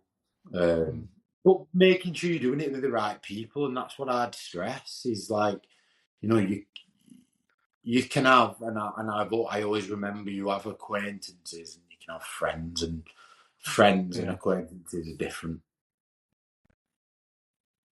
Yeah. I've said before, Tommy and Sweeney, in the Connect episode, your best friends are the people you can talk to without filter and without judgment. Yeah, and like you said there, Sweeney, we can talk openly. They're never going to judge you, no matter what you say, and they're always going to be your friends unless you do something dramatically wrong. Yeah. But so that's good. I think, you can, like you said there, is like your friends, no matter what position they are in your life, or what position they're in, or they've put themselves in, and like we can talk about. I don't think he'd be bothered, but like we can talk about one of our friends, and in effect, he did fall down a hole. I fell down a hole. Like we all fall down holes, and I think as a friend, and like depending, it depends on you as a person as well, but you can always see that there's a place for you to connect with them to get them out of this situation. Do you know what I mean? And I think that's when you know that person's your friend. Do you know what I mean? That's when you know there's something deeper than just I'll go out for a beer with them. Do you know what I mean? More than surface level in it. You're looking out for them, aren't you? And that's like as a friend and as a family, whatever it is, in that connection group, you're always looking out for someone. The people who really matter, that they're not only around when you're winning and things are going well, are they? They're still going to be by your side when you're in the trenches. No. Yeah, 100%, 100%. So moving on nicely, Sweeney, to the second of the pillars, fuel and recovery. What you're doing in terms of sort of you fueling yourself, and how you're recovering from your training, from I'll tell you, mental stresses, eggs, business, just eggs, but egg butties. But eggs are constantly on boil. Good lad. I have literally. I just got back from London today, and I had nothing in the house because I put everything in the freezer on Friday because it was ready to go off. So what I would say is I've just had a nice potato diced, nicely seasoned and roasted, and I had 4 eggs on it, and that was my tea tonight. Brilliant. A nice 4-egg scramble. And if you got rid of the potato, like a bit of a hash, like an egg hash. Yeah. Wow. It was good. So what I would say on that is, and this is massively impacted from this podcast, is ingredients. Like that, it's a massive thing for me now. For I had a slim chickens last night because I was at Wembley, but we all got our hands up. But what I would say is, I'm a lot more aware of it, and I think you know, when you used to go to the supermarket and you think, I'm just getting a loaf of bread, but you're not, are you? No. At all. And like, that's where I'd say massive improvement. And I've found this nice little website, which I like, and it's quite, it's a good little, you know, you sort of not being tricked down these roads of, they're saying it's good for you, but it's not. And you can sort of, you know, I think that for me is the big benefit from the fuel. Recovery wise, like I said, I've got more into it through the triathlons, recovery in terms of fitness. So yeah, the ice and the sauna and that sort of thing, and knowing when to rest your body. I know I rely on my watch a little bit. Yeah. When it says you're in terrible health. but do you know what? Sometimes it's true though, isn't it? It's right. Yeah. Sometimes. And it's not a bad thing to lean on technology in that use. So I suppose that's where going from Instagram to this technology, these are the ones that might benefit you, you know. But I suppose on the other thing is, and it is probably my thing that I love, is that, you know, with fuel and recovery, you've also got, you know, whereas you do need to recover from mental exertion, you know, you get into stages of burnout where I think, you know, burnout's widely, broadly used now, but I do think it is a thing, and the mind can only take so much. So it's going back to that thing of giving yourself a break and going out and having that walk and knowing when to stop. And I remember last year, and I thought, I'm so it was like this mad moment of clarity for me. And I was busy and everything, you know, I was busy with work and other things and this and that, and life was a bit chaotic. And it was September maybe, and it gave this really nice day, and it was a Wednesday. And it is a luxury on my half, and I know everyone can't do it, but everyone can do an element of it. And I just took myself to the lakes for the day because I knew that me doing that would benefit me in the long run, mentally or whatever. You know, it gives yourself that break from just grinding daily. And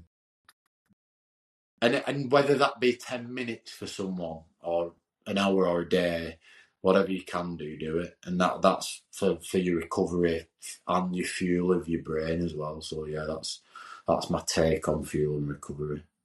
Superb.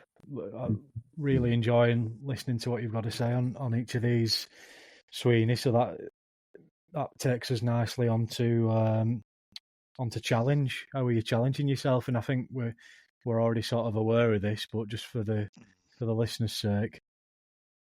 Yeah, so triathlons really is like, that's I always had it in my mind to do one probably 3 years ago, but I was just never in that space mentally or physically at all.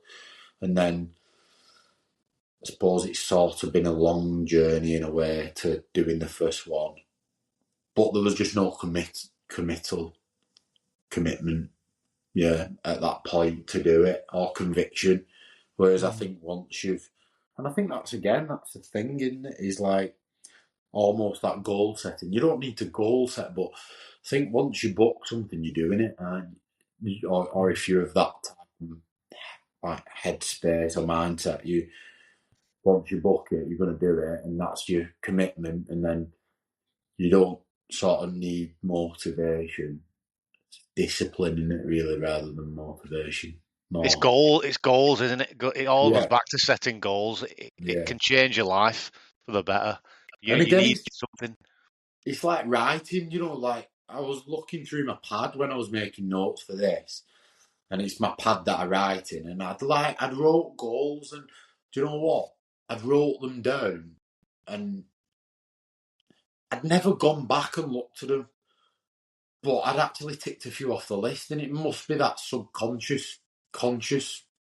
Yeah. You know, you've set it, it's gone in there, and suddenly you're looking back at 6 months ago and you've done a couple, and it's a sense of achievement. And I think that's where challenge, you know, if you're challenging, want that sense of achievement out of it. It's that feeling that you want, isn't it? It's not.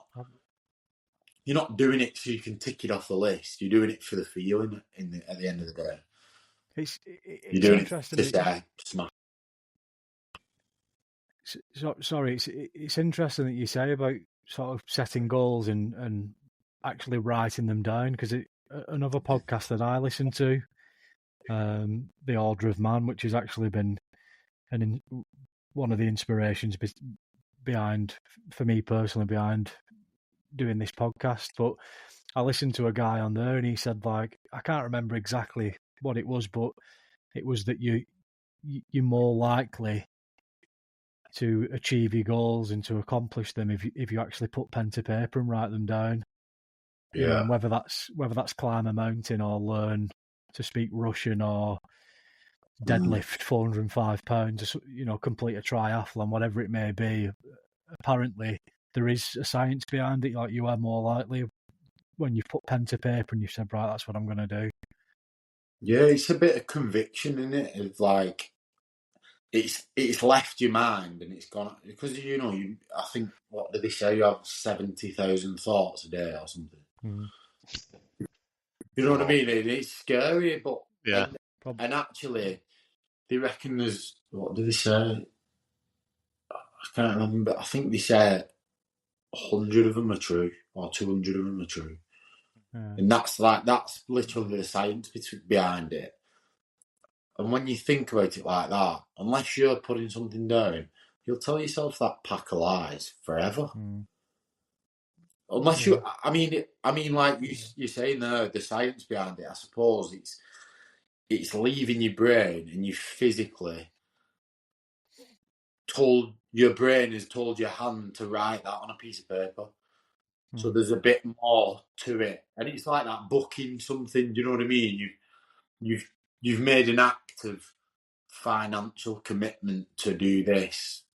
Sometimes that's the accountability you need. You know, you just have to sort of. Sometimes it's financial. Sometimes it's just a bit of conviction by a bit of writing or something. So yeah, challenge that. How are you playing at the minute? Again, right, okay. So play not with yourself. No, not that.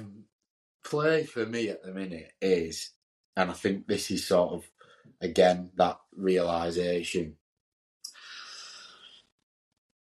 is living that day to day. So, you know, if you want to do something, go and do it and enjoy it. And it's like last night, I took my niece to Wembley to watch Oasis, and I thought, sod it. It's like, you know, why not? Why not? Why not do it? Why not go and enjoy a gig? Or why not go and, you know, I went to cricket last week and for the day, and I went with my dad, and like, you know, that's, you're getting, again, it's that gaining, you are gaining from it, but you're playing because you know, you're not in the real life, are you? You're not on that hamster wheel, is what I'd say, or that runaway train. You're breaking the cycle of what you. I suppose that's maybe how I'd analyse play, is breaking the cycle of what day-to-day routine gives you. So you say, yeah, okay, that's what I'm meant to be doing, but today I'm going to do this, and it's completely off-piste, and that's what I want to do. And it's whether anyone likes it or not. That's interesting, that, because it's not a way that I think we've looked at play before, but it's a very valuable point and a good way of looking at it. I'd imagine one way that you get a lot of play, because I know you've said how much young Rufus means to you, but I'd imagine you get like a lot of play each day with the dog as well. Yeah, and it's again going with the dog. He's like, and I think you had that the other week when you touched on, you know, what do you do for And I think I text you saying like going for a walk is my sort of peace, and you calm in a way. Yeah. But again, it's like for me going out and walking Rufus in the morning and choosing where I go. Again, a luxury, and we live in a world where we can do that. But going out and watching him run around and bounce around like a lunatic, and like it cracks me up. It's a fun thing, but you're also getting so much from it in terms of like it is a freedom in a way. A dog, you can take a dog anywhere, can't you, and have a good time. Do you not join in and go frolicking in the pasture with a stick between your teeth? I've been known to in the past. I have seen him do that, I've been reported in the past to the park rangers. He's well known. That's play after all, but it is concerning when you have that collar on your neck.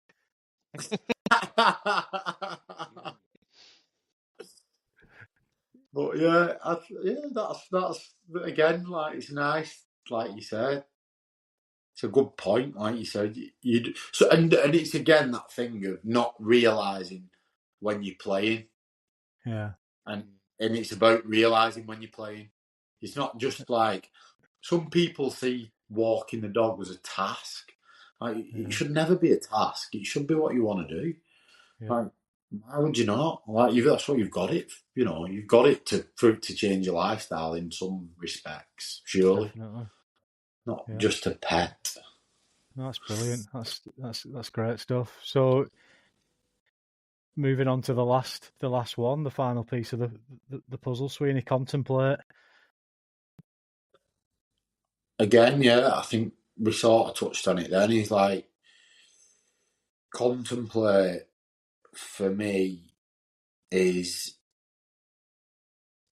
being able to sort of look back on life in a way, and learn from it. And I think as long as you're taking things from it and not letting it ruin, it's contemplate for me is, and it's always you always try and spin it positive, is the situation of whatever you've had, strip the good out of it as bad as it can be, and there is always something you can get good out of something, and honestly, I mean that, and even like death. Do you know what I mean? Yeah. You can get good out of that because, I mean, like me and you, Sam, lost a friend sort of 7 years ago, and as devastating and everything like that as it is, you can also learn from that of like life's there to be lived, and like it is short in a way. So, and like going back to the contemplate part is contemplate that day and contemplate what's happened and contemplate that that wasn't good, but thinking about it next week or tomorrow when I wake up, it's stripping your day down and not letting it. And I think that's where we see too many people when you drive around or you walk around town, and these people are so far away from actual life, Yeah. They just existed. There's so many, and I think again going back to men, there's so many men existing. They're just bumbling away through life and not getting 99% as much as what they should be. They just, and it's because they've no thought process. If I can just, and I have to always go back to, and you always have to sort of go back to, like, and for us three, we were never here. We were never at this point, and we're always learning and developing as lads and trying to grow, and we'll never be fully, at this point. But as long as you're striving to do it, whereas there's a lot of people that haven't even took that first jump. Exactly. And it's sad, isn't it, really? Can I just go back a second there, because I really like what you said about always finding a positive. And you mentioned that earlier when you give us a little bit of a history of your life, and you spoke about getting into trouble with law and stuff like that, but always finding a positive. And that's something I've implemented in my own life recently and quite successfully. And I sort of, I'm grateful for not only the good experiences in my life, but the bad ones as well, because I feel like I wouldn't be where I am today. They've shaped me. Not only the good times, but the bad times and the struggles. They've shaped me and helped me become the man that I am today. So I'm so grateful for that. And that's the way of looking at it.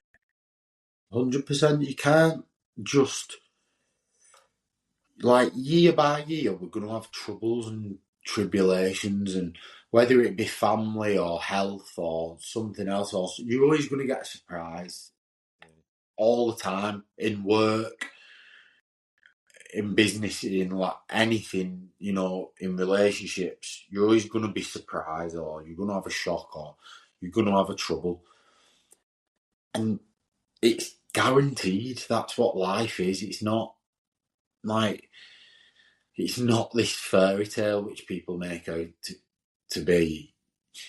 And it's again that response. How do you respond to it? That's the key to everything. It's like, and like,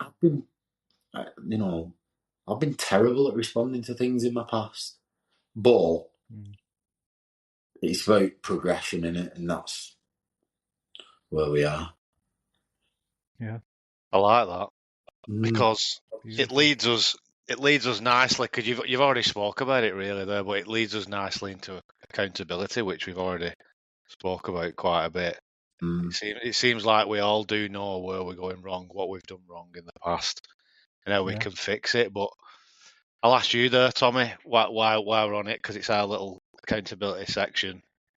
Where are you up to with that? Are you thriving? Well, are you doing being a good boy? I'm always a good boy. I'm happy to say I'm able to keep it quite brief this week, because the stuff that we have sort of pledged previously, we're a couple of weeks in now, and we are making good progress. So just a whistle-stop tour through it. In terms of connect, better than ever with my son, just going from strength to strength there, and I'm really knocking down those barriers, drastically reducing the phone time when I am having that quality time with the people that I love. Really conscious of that, so that's going well. Diet, again, going really well. Little bit of room for improvement, but I've set myself a little goal. I go on holiday on the 30th of August for 2 weeks, so I'm going to be as strict as I possibly can be leading up to that, and as disciplined as I can. And sometimes we're guilty of going away on holiday and sort of letting all the hard work go to waste, and just fall into bad habits and gorge ourselves on food and drink. But I'm planning on keeping it up while I'm there as well, and really prioritising good food and drink, and I want to feel good while I'm on holiday. I don't want to feel lethargic and whatnot. So that's where we're at there. In terms of challenging myself, that in of itself is a challenge, but I've got something coming up at work that I've thrown myself into, a presentation, quite a big project that I'm leading, and that's been a big challenge for me. It can be work, and that's what it is. This time around, I've got a big challenge coming up at work, but I'm relishing it, and I think I'm going to grow from the experience, because I'm certainly out of my comfort zone doing it. So that's that. For play, again, and I just go back to time with my son as an example, because that's the best example that I can think of. I'm just being silly and really enjoying that playtime with him, being childlike and getting involved, and enjoying his fantastic selection of toys that he's got at his disposal. Reliving my childhood in that sense, and then contemplate. I'm just trying to have that dedicated time each day just to be alone with my thoughts and to process them, to problem solve, to think. Mm-hmm. And what I said at the time was my key takeaway, and I was really encouraged to hear that Sweeney had thought about it as well, is that consideration at the end of each day is, are you happy with the way you've lived your life, with the way your day's gone? And the answer's not always going to be yes, if we're being honest. Many a time it'll be no, I could have done better, I could have done this and that. But the most important thing is actually having that internal dialogue and thinking about these things. That's where I'm at. It's good. What about yourself, Sam? Isn't it funny how you like when you start playing with little kids' toys, you sort of like you really do get involved, and you make of it what you will, don't you? A little toy can suddenly become exciting, and it's exciting to your son. It becomes exciting to you. I know my lad, he's got all these little figures and stuff. It takes me back to my youth when I'm playing with the little wrestling figures in a little ring, and we've all been there. I think all three of us have played with wrestling figures as a little kid. Absolutely. And I'm going back to that again, and it's just amazing, isn't it? How life comes full circle. You've been buying them, aren't you? Yeah, they're not for him, for me. In Bath. I'm just letting him lend them. Oh, brilliant! Summer series in the Bath, there. Yeah, literally. Yeah, I'll just wrap it through, man. The diet and recovery. Same as always. I'm smashing the eggs, as always. I'll keep preaching about that till I die, or until they kill me, which they won't, because of the perfect food, people. Eggs as much as I can. Sticking to the animal based, to be honest, mate. What, the eggs?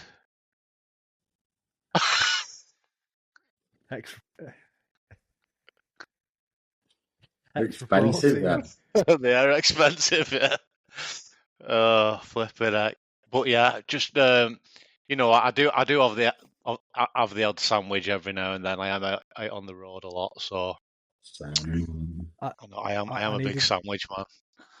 I needed to ask you about this, Sam, because I listened back to a previous episode, and you promised me and the listeners that you was gonna at least for 1 full week prepare all of your meals for work and not succumb to the temptation of a Subway or a Greggs. You did, I remember that.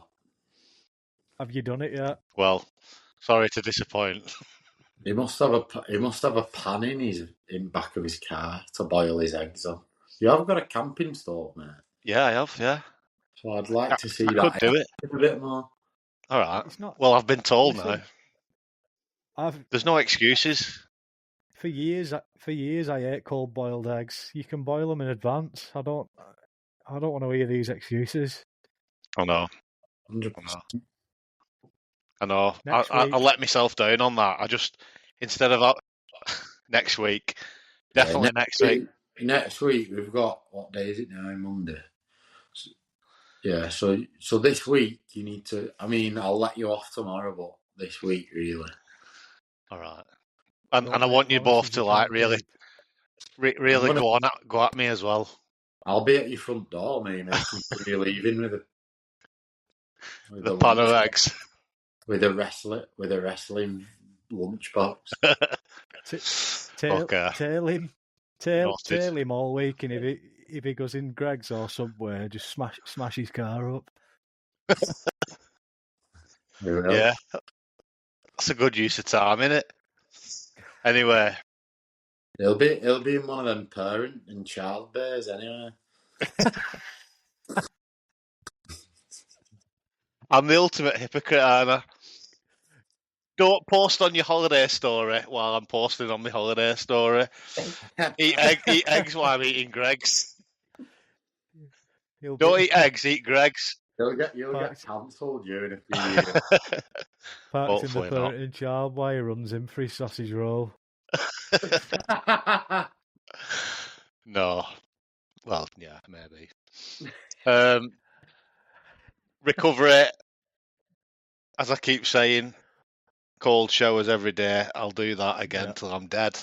And I'll keep going at that. That's my ultimate recovery hack, as well as the sauna at the gym. Challenge. We're looking at another couple of triathlons again towards the end of the year. Well, in a few months actually. So that's going to be another challenge because they never get any easier. Play, like you said, Tommy. Playing with my son. We're going away this weekend, so there's going to be lots of playing. Brilliant. Doing all the things that kids enjoy and that adults enjoy as well. You know what I mean? It's not just fully about him. We both enjoy each other's company, which is good. Make sure he gets off the iPad because that's becoming a bit of a thing now. So, other than that, contemplate. Did some good contemplating, partly in the weekend. You know, I was outside a lot, even though the weather wasn't brilliant. But just did a lot of thinking, really, incorporating that with the grounding, getting the feet on the earth, and just being off my phone for a longer periods than I normally would. And it makes a big difference. It gives your mind a lot of clarity, and it also encourages you to be off the phone longer. The longer you stay off it, the longer you realise, well, I don't really need this at all, other than absolute important things. So, yeah, that's where I'm up to, mate.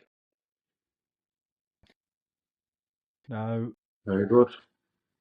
Yeah, no, it's good. It's good that we revisit this and we're just honest and open about it. And if we are struggling in any way, shape, or form, then there's nothing wrong with that. You know, it's a safe space. It's an open forum.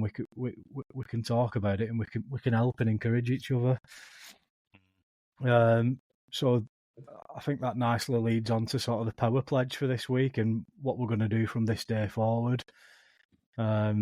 Sweeney included. So I mean, if it's okay, I'll go first there because it's just been on my mind with what you said there, Sam. And it's to start reading every night again before bedtime, and it's something that I've done for quite a while now, and it's been massively important for me. But just recently, this last week or so, I've slipped back into bad habits, and part of the reason, I'm not making excuses, but because I have been so busy, and there's just not been enough time in the day. I've been doing things on my phone at night, like I need to. There's a few things that I need to order. I'm just doing some research on some new products that I need to buy, and I've got insurance renewals coming up and stuff like that. So I find myself, because I've not had time to do it throughout the day, I'm doing that in bed at night before I go to sleep. But it's counterintuitive. It's really damaging. I need to snap out of it. So I'm pledging that I'm going to stop that and start reading instead again. Very good. What about you, Swayne? How's your DIY going, Tom? I've been intrigued. It's going well, thanks, mate. So I successfully did the shed base, and my shed got delivered and installed. Not last Friday, the Friday before. So really happy with that. And then the next project is I'm boarding out both sides of my garage roof for storage. And again, I'm doing it myself. So good. Yeah, good, nice challenge. And like you say, it's just, I suppose you just it's like a nice bit of achievement, isn't it, when you do stuff like that? It really is. No matter how big or small And it is. it's like, I even take pride in hanging a picture on the wall, me, and it'll get my spirit level I'm out. saying, because I don't do it a lot.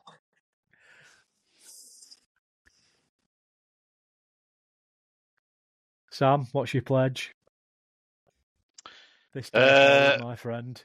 Make the oath. Pledge. Yeah, I mean, it is to get the diet a bit more strict and prep more. Prepping's always been a weak point for me, especially for food.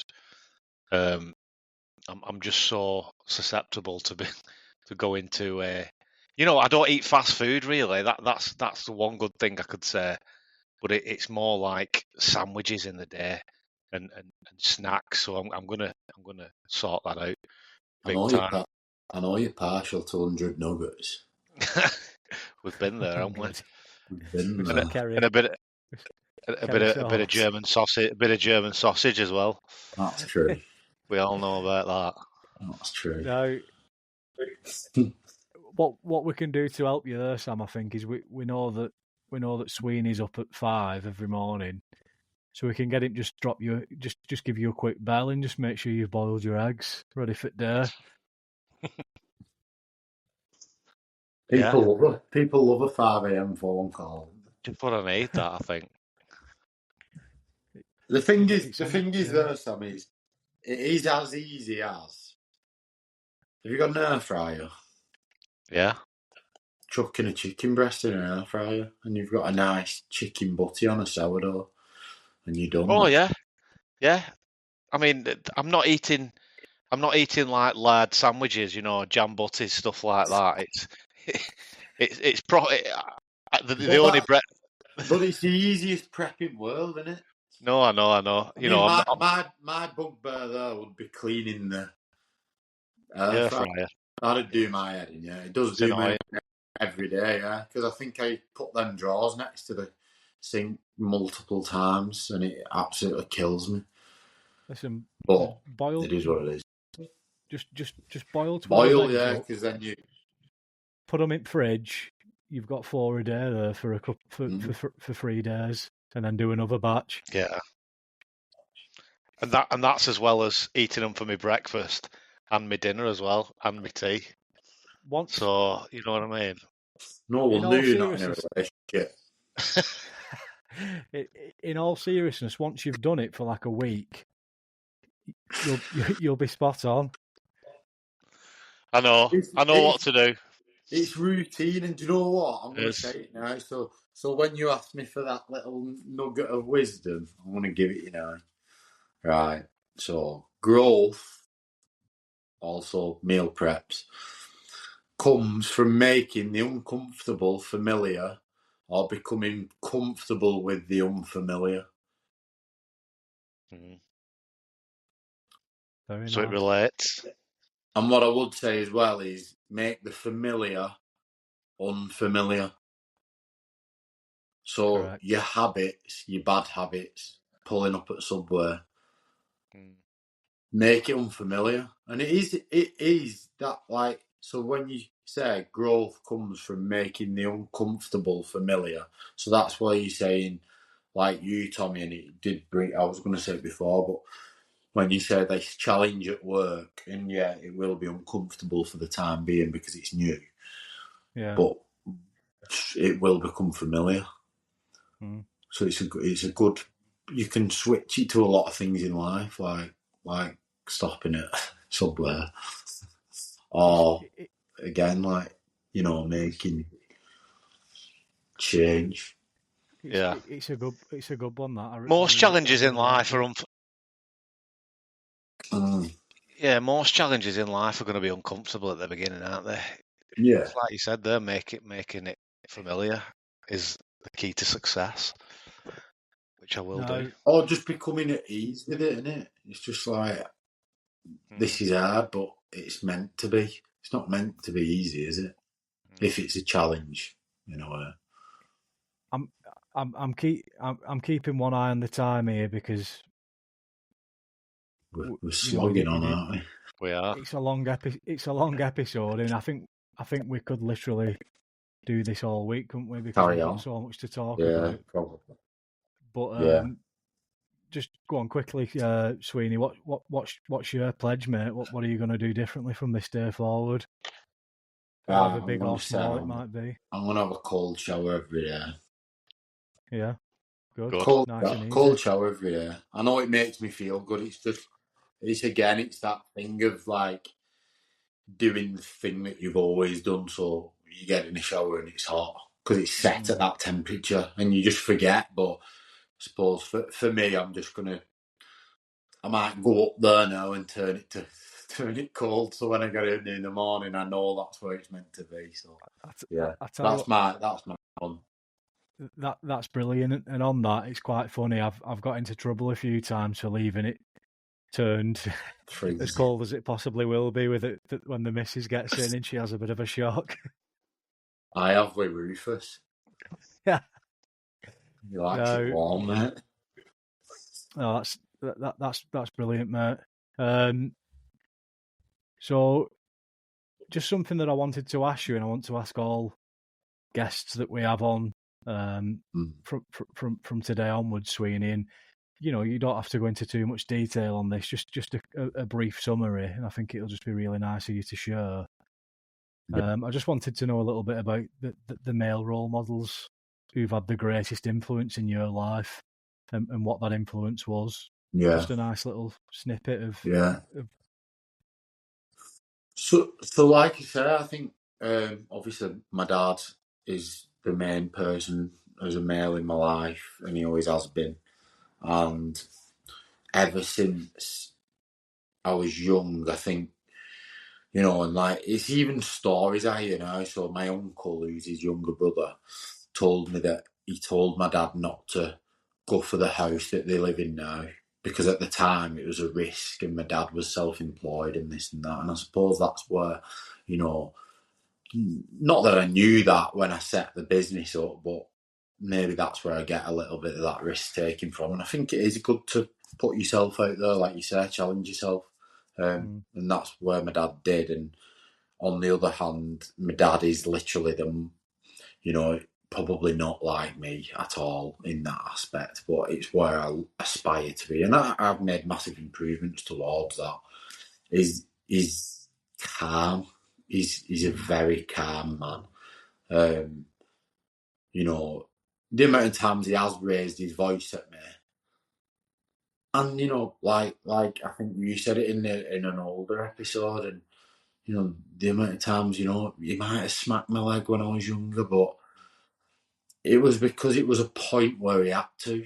He didn't do it out of anything else, but as a person, and polar, and this isn't, my mum is very much like me. We're both very big personalities, I'd say. My mum's, we've both got a bit of a fiery side, or we have had a fiery side. And we used to clash a little bit, me and my mum. And, like lock horns, I would say.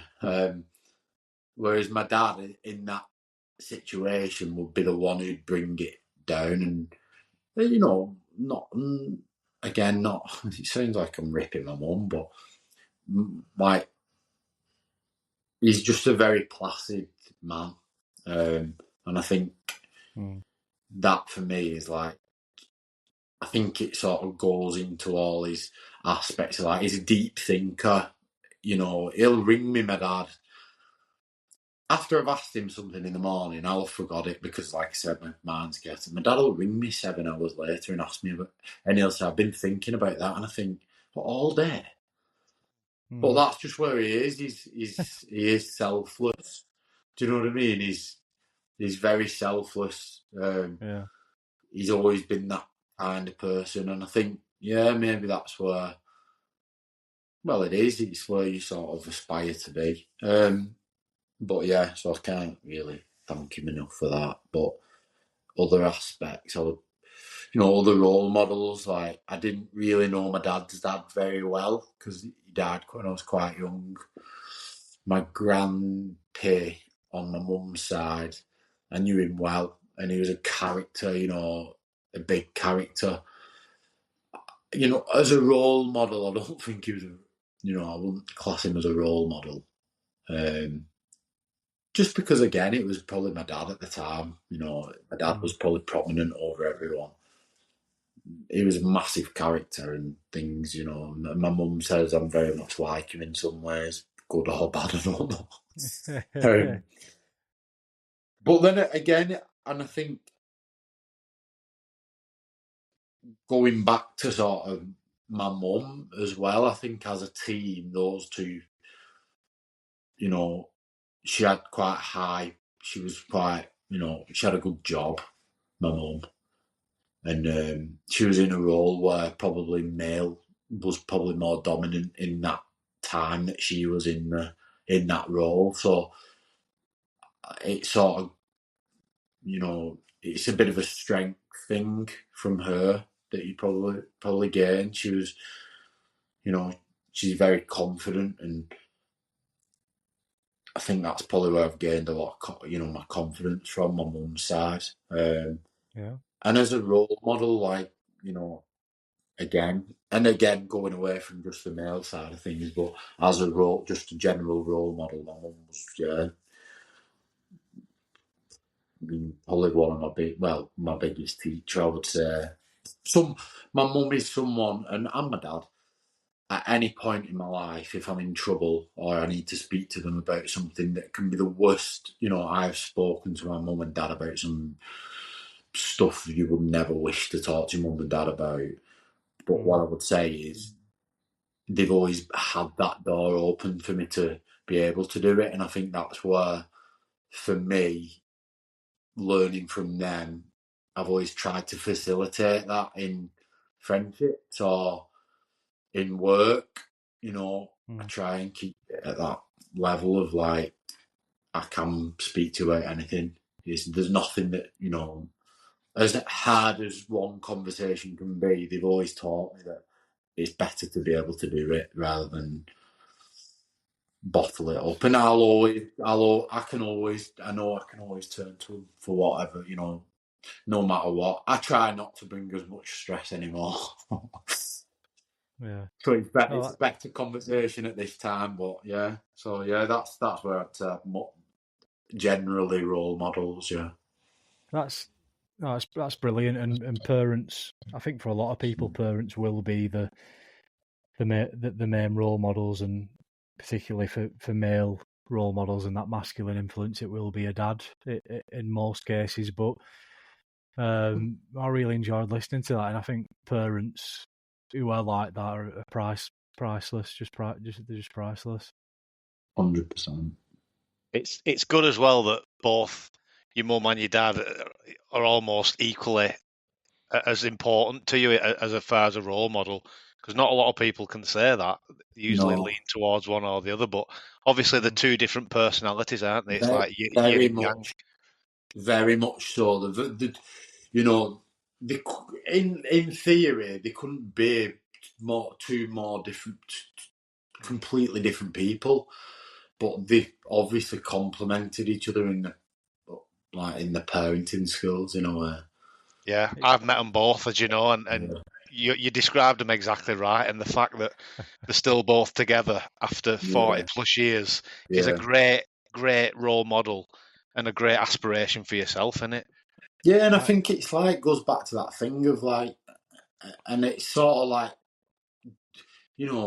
and this is actually quite important. My mum and dad always said to me, they always wanted to improve, and they had like a mad upbringing.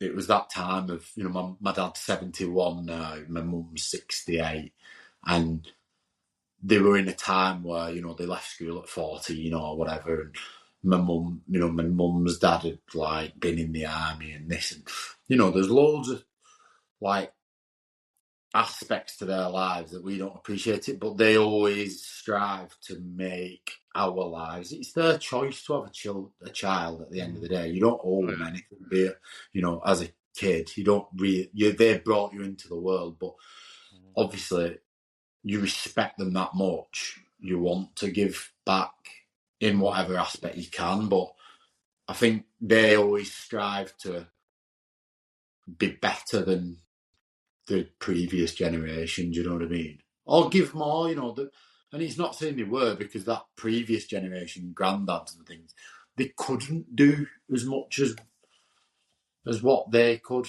But I suppose it's, you know, it's still a choice, isn't it, to be able to give more to your child. And I think that's probably where you two are both at, where, you know, you've had your upbringing, and as good as your upbringing was, you know that you, no matter what, you can improve on it, no matter how good it is.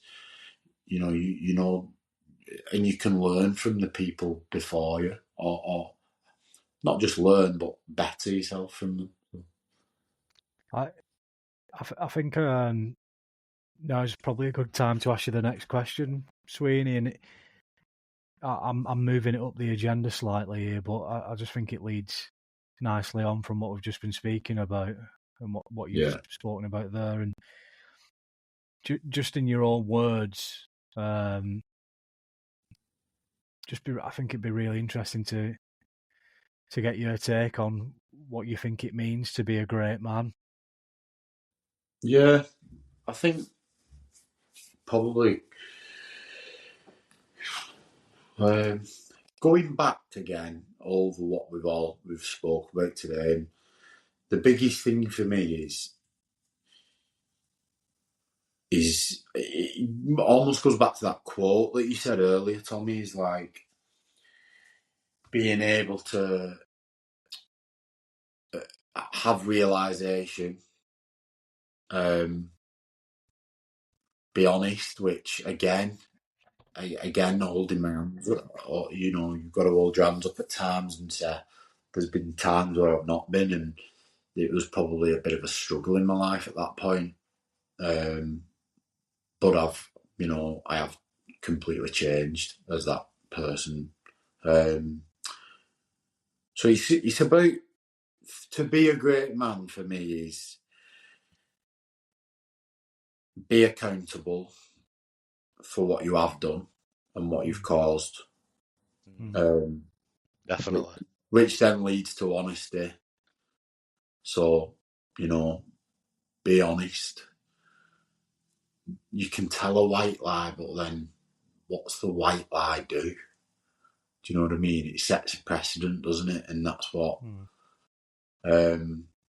So yeah, you know, be accountable, be honest, be real. I know it sounds peace and love, do you know what I mean? But be the real person you are, and I think that's been a big thing for me, is like set it out from the start. You know, this is who I am, and if you don't like me, don't like me. And this is the best thing that anyone ever said to me. You've got three perceptions in your life. So how you perceive that someone sees you, how that person actually perceives you, which you'll never know because you think they perceive you this way. And then you have your own perception of you. So, and that's the only one you need. It's about that internal mirror and looking at yourself and being able to accept yourself for who you are and what you do. And if you say stuff out of line, but that's just who you are. Not out of line, but, you know, it's like joke telling, do you know what I mean? Like, you can tell it. You know, I could sit on here with you. Okay, we won't do it on, not on here, because we might offend, because we're not in that group of people. But we can talk and we can say offensive things because we know we're not being serious about it, and it's because we're being just organic and regular of who we are, and that's where, you know, we can drop to these like quite, you know, dark ways of speaking, which is what we laugh about and stuff. But that's where, you know, that for me is be real, be yourself. Like, you're never going to be liked by anyone, by anyone. No one will. You know, not everyone's gonna like you, but accept it.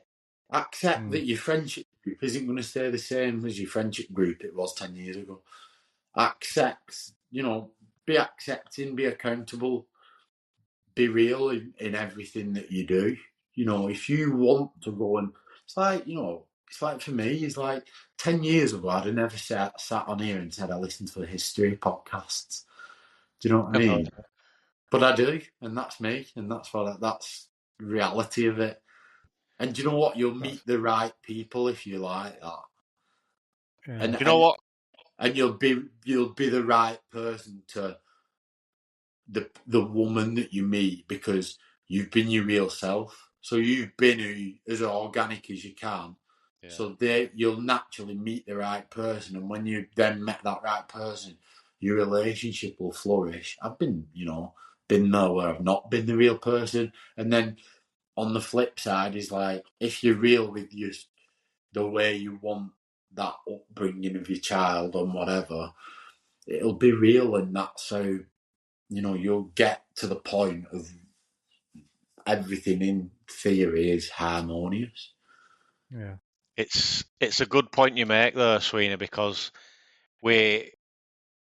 which leads us into our Room 101 segment, because I remember the last thing I put in our Room 101 was stop being bothered about what the other people think of you, and just be yourself. And I think it's a good mindset to adopt, definitely, because you can only be yourself, can't you? You can't be an actor all your life. No, it's like you two, you're putting yourself out here and you're being, it's brave in a way. Do you know what I mean? It is brave because you're out here and you're talking real, and people are terrified of it. And then it's like you, Sam, you do your Northern Outdoors, just hit the link there. Little plug.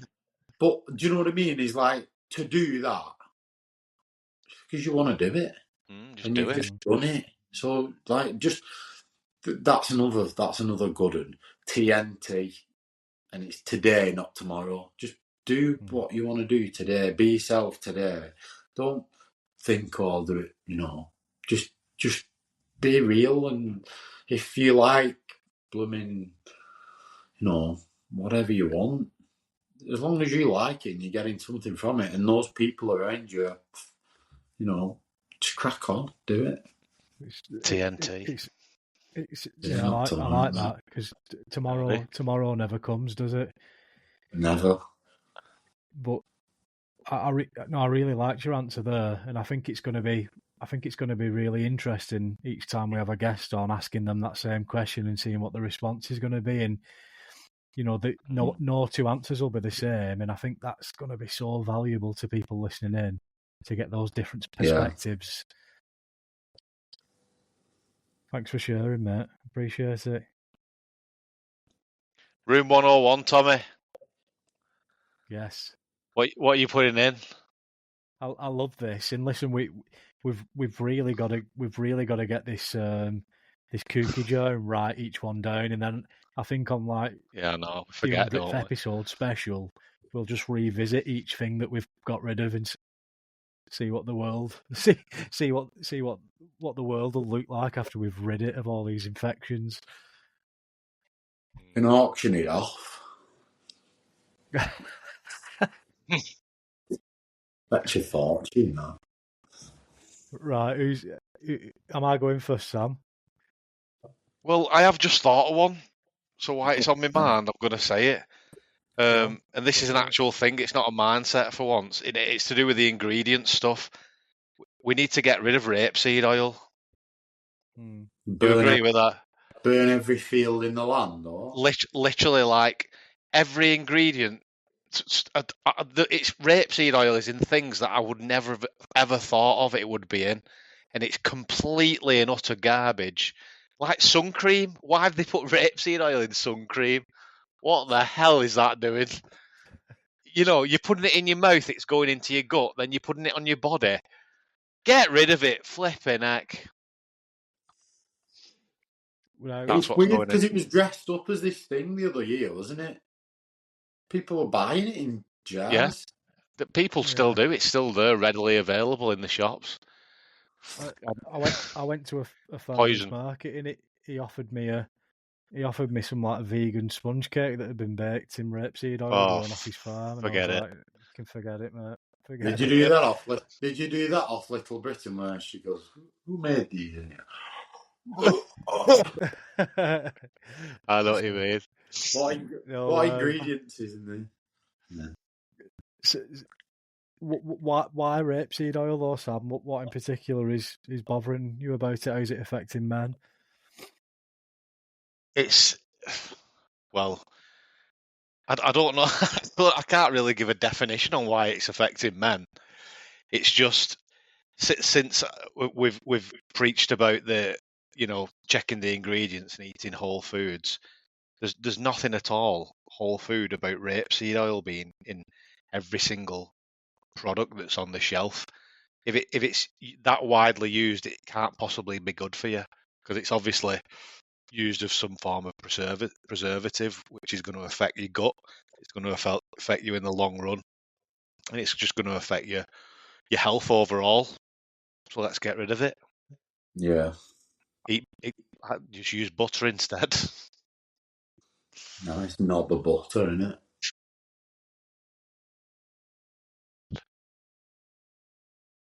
So Tommy, what are you throwing in room 101 this week?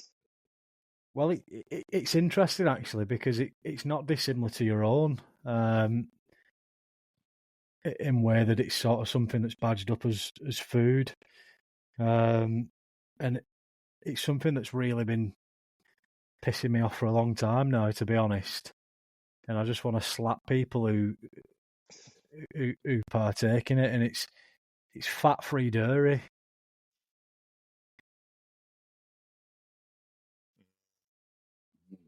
Have you any thoughts off the back of that? Are we talking like margarine? Not milk. Fucking red top milk. No, yeah, more. I'm talking about actual dairy, but it's fat-free, so it's had the fat stripped out of it. So red top milk, fat-free yogurt, fat-free cheese. It's just again one of those mind-blowing life cons that we've all been led to think that fat on your body comes from the fat out of things like that. So if they say it's fat free, you won't be fat. Yeah, it's nonsense, isn't it? But it's incorrect. You just get 16 packs of Monster Munch. Yeah. But you've had skim milk. But that's all right. That. Do you know what I mean? Honestly, it drives me insane. Like fat is like arguably the most important of the macronutrients. It's essential to hormone production, to nerve signaling, to aid in the absorption of vitamins and minerals in your body. It provides energy. It's like it's so important. It's essential, and so many people have fallen for this con that fat's the enemy. Fat's what makes you fat. No, your other poor choices, like you've just pointed out, Sweeney, and your lifestyle are why you're fat, not because you eat yogurt or all milk. These things are actually elf. They're elf foods. They're elf foods. So I'm getting rid of anything that naturally is provided with fat in it, but it's had the fat stripped out of it and it's badged up as fat free. Yeah. Get it in.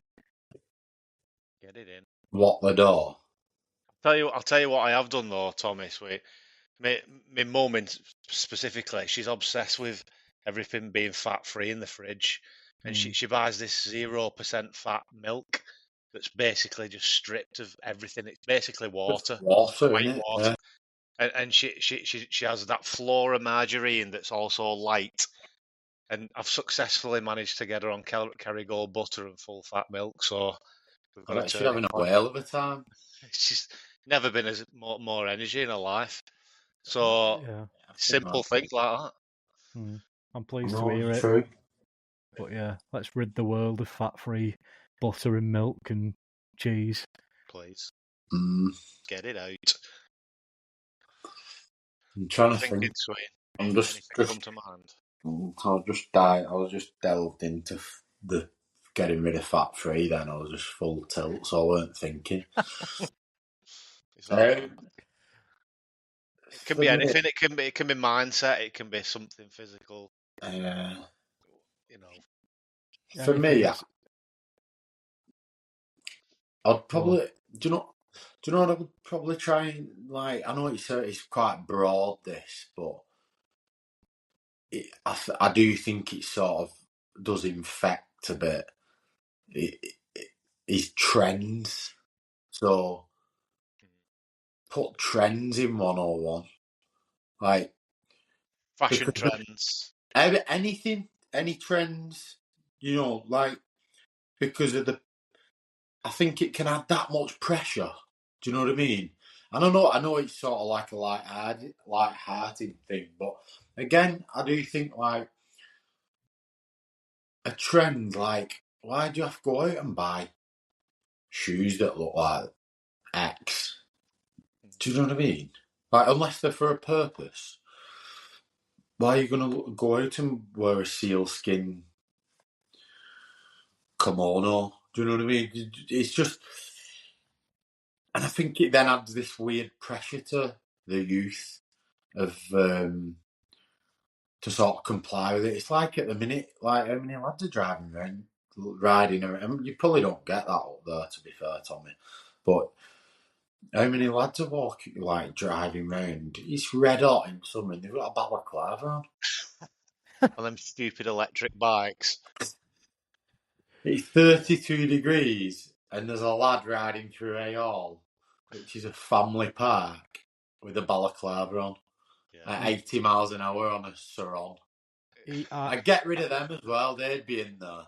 I think you should rugby tackle him off and knock all shit farts out his head. I wouldn't get through that balaclava.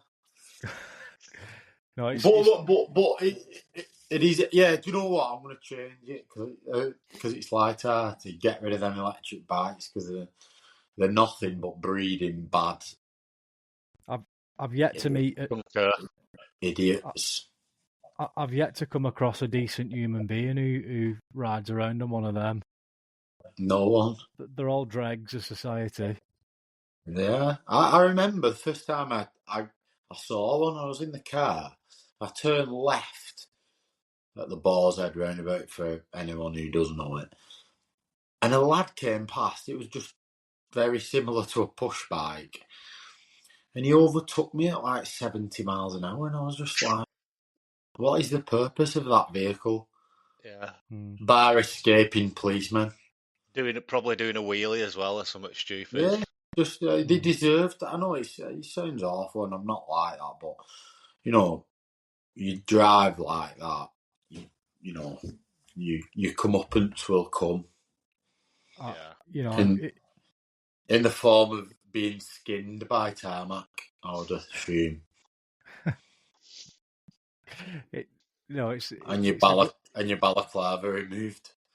It's a good one to put in that, and after my comments there about no decent people riding around on one, I'm waiting for someone to get in touch and say like Mahatma Gandhi or Nelson Mandela rode one. Imagine that. Oh, brilliant. Anyway, boys, we're going to start wrapping up now slowly. It's been a cracker of a conversation, but it's been good. I'll just quickly mention how people can get in touch as always on the Instagram. It's at Thrive Talking. We're on that the TikTok. Trying to get used to it slowly day by day. Again, it's at Thrive Talking, and then we've got the email address thrivetalkingpodcast@gmail.com. That's the ticket. What about the YouTube? Nuggets of wisdom, Tommy. Oh, the YouTube. I forget about the YouTube. Again, surprise, surprise. It's at Thrive Talking on the YouTube as well. Trying to keep it original, keep it simple for people. But yeah, please get in touch, give us your reviews, but no 4-star reviews, 5-star reviews only, please. Yeah. nuggets of wisdom, is it? It is. Chicken nuggets. No. Right, I'll start off with this, Sam. I obviously give one earlier, the good old quote from Aristotle. But I'm gonna leave the brethren with another one here, and this one is a Bible verse. But I just want to point something out here. Listen, you don't have to be a Christian, you don't have to believe or have faith to learn anything from the Bible. I think, and I said this, I think we had a conversation off air, Sam, recently, and we was talking about this, and I thought, if I was reading a book about diet or nutrition, I might not necessarily agree or believe everything that the author's telling me, but I'd be a fool to outright dismiss everything he's saying just because there's 1 or 2 points that I don't agree with. And I just want to reiterate that there, that there is a lot to be learnt from that. And this one in particular, I'd like to think it's something that we've been doing today on this episode, 3 friends chatting. And it's what we aim to do with a community that we've created here at Making Men Great Again. So for those of you who want to pull out your King James and read along, this one, it comes from 1 Thessalonians 5-11. Therefore, encourage one another and build one another up, just as you are doing. As simple as that. Encourage one another and build one another up. Yeah. Nice. That's so powerful. You should be doing that all the time in life. It's so simple. Goes back to that beginning of the conversation when, be you are. If you want to smile at someone in a petrol station, do it. Yeah. And build them up. And you know what? You'll break them eventually. Yeah. Not break them. No, not physically. I'll break you eventually. No, but I think it's good. It does relate to everything we spoke about again today. It's solid. Sam, what have you got for us, brother? Mine's super simple, and this is from Walt Disney, like the actual man himself, Walt Disney. Simple. If you can dream it, you can do it. Yeah. How about that? Nice.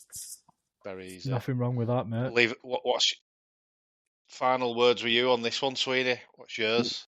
Right, mine's a bit different, but what I think you've got to do is, it's probably like my way of thinking a little bit, is ask yourself, what is your perfect day? And you can both answer that. So, what is your perfect day? What's your perfect day, Tommy? You're putting me on the spot there, mate. But in simple terms, it's waking up with a sense of purpose and passion. Yeah. Having, coming off the back of a good night's sleep, feeling refreshed, ready to attack the day. It's having those quality connections with the people that I love. Really positive interactions. It's probably challenging myself in the sense of achievement when I've accomplished that challenge, whatever it might be. That might be getting a cold shower. It's feasting on some, I can't tell you the satisfaction I get out of eating a good steak and some eggs. So it sort of it'd be eating well, eating like a king. Yeah.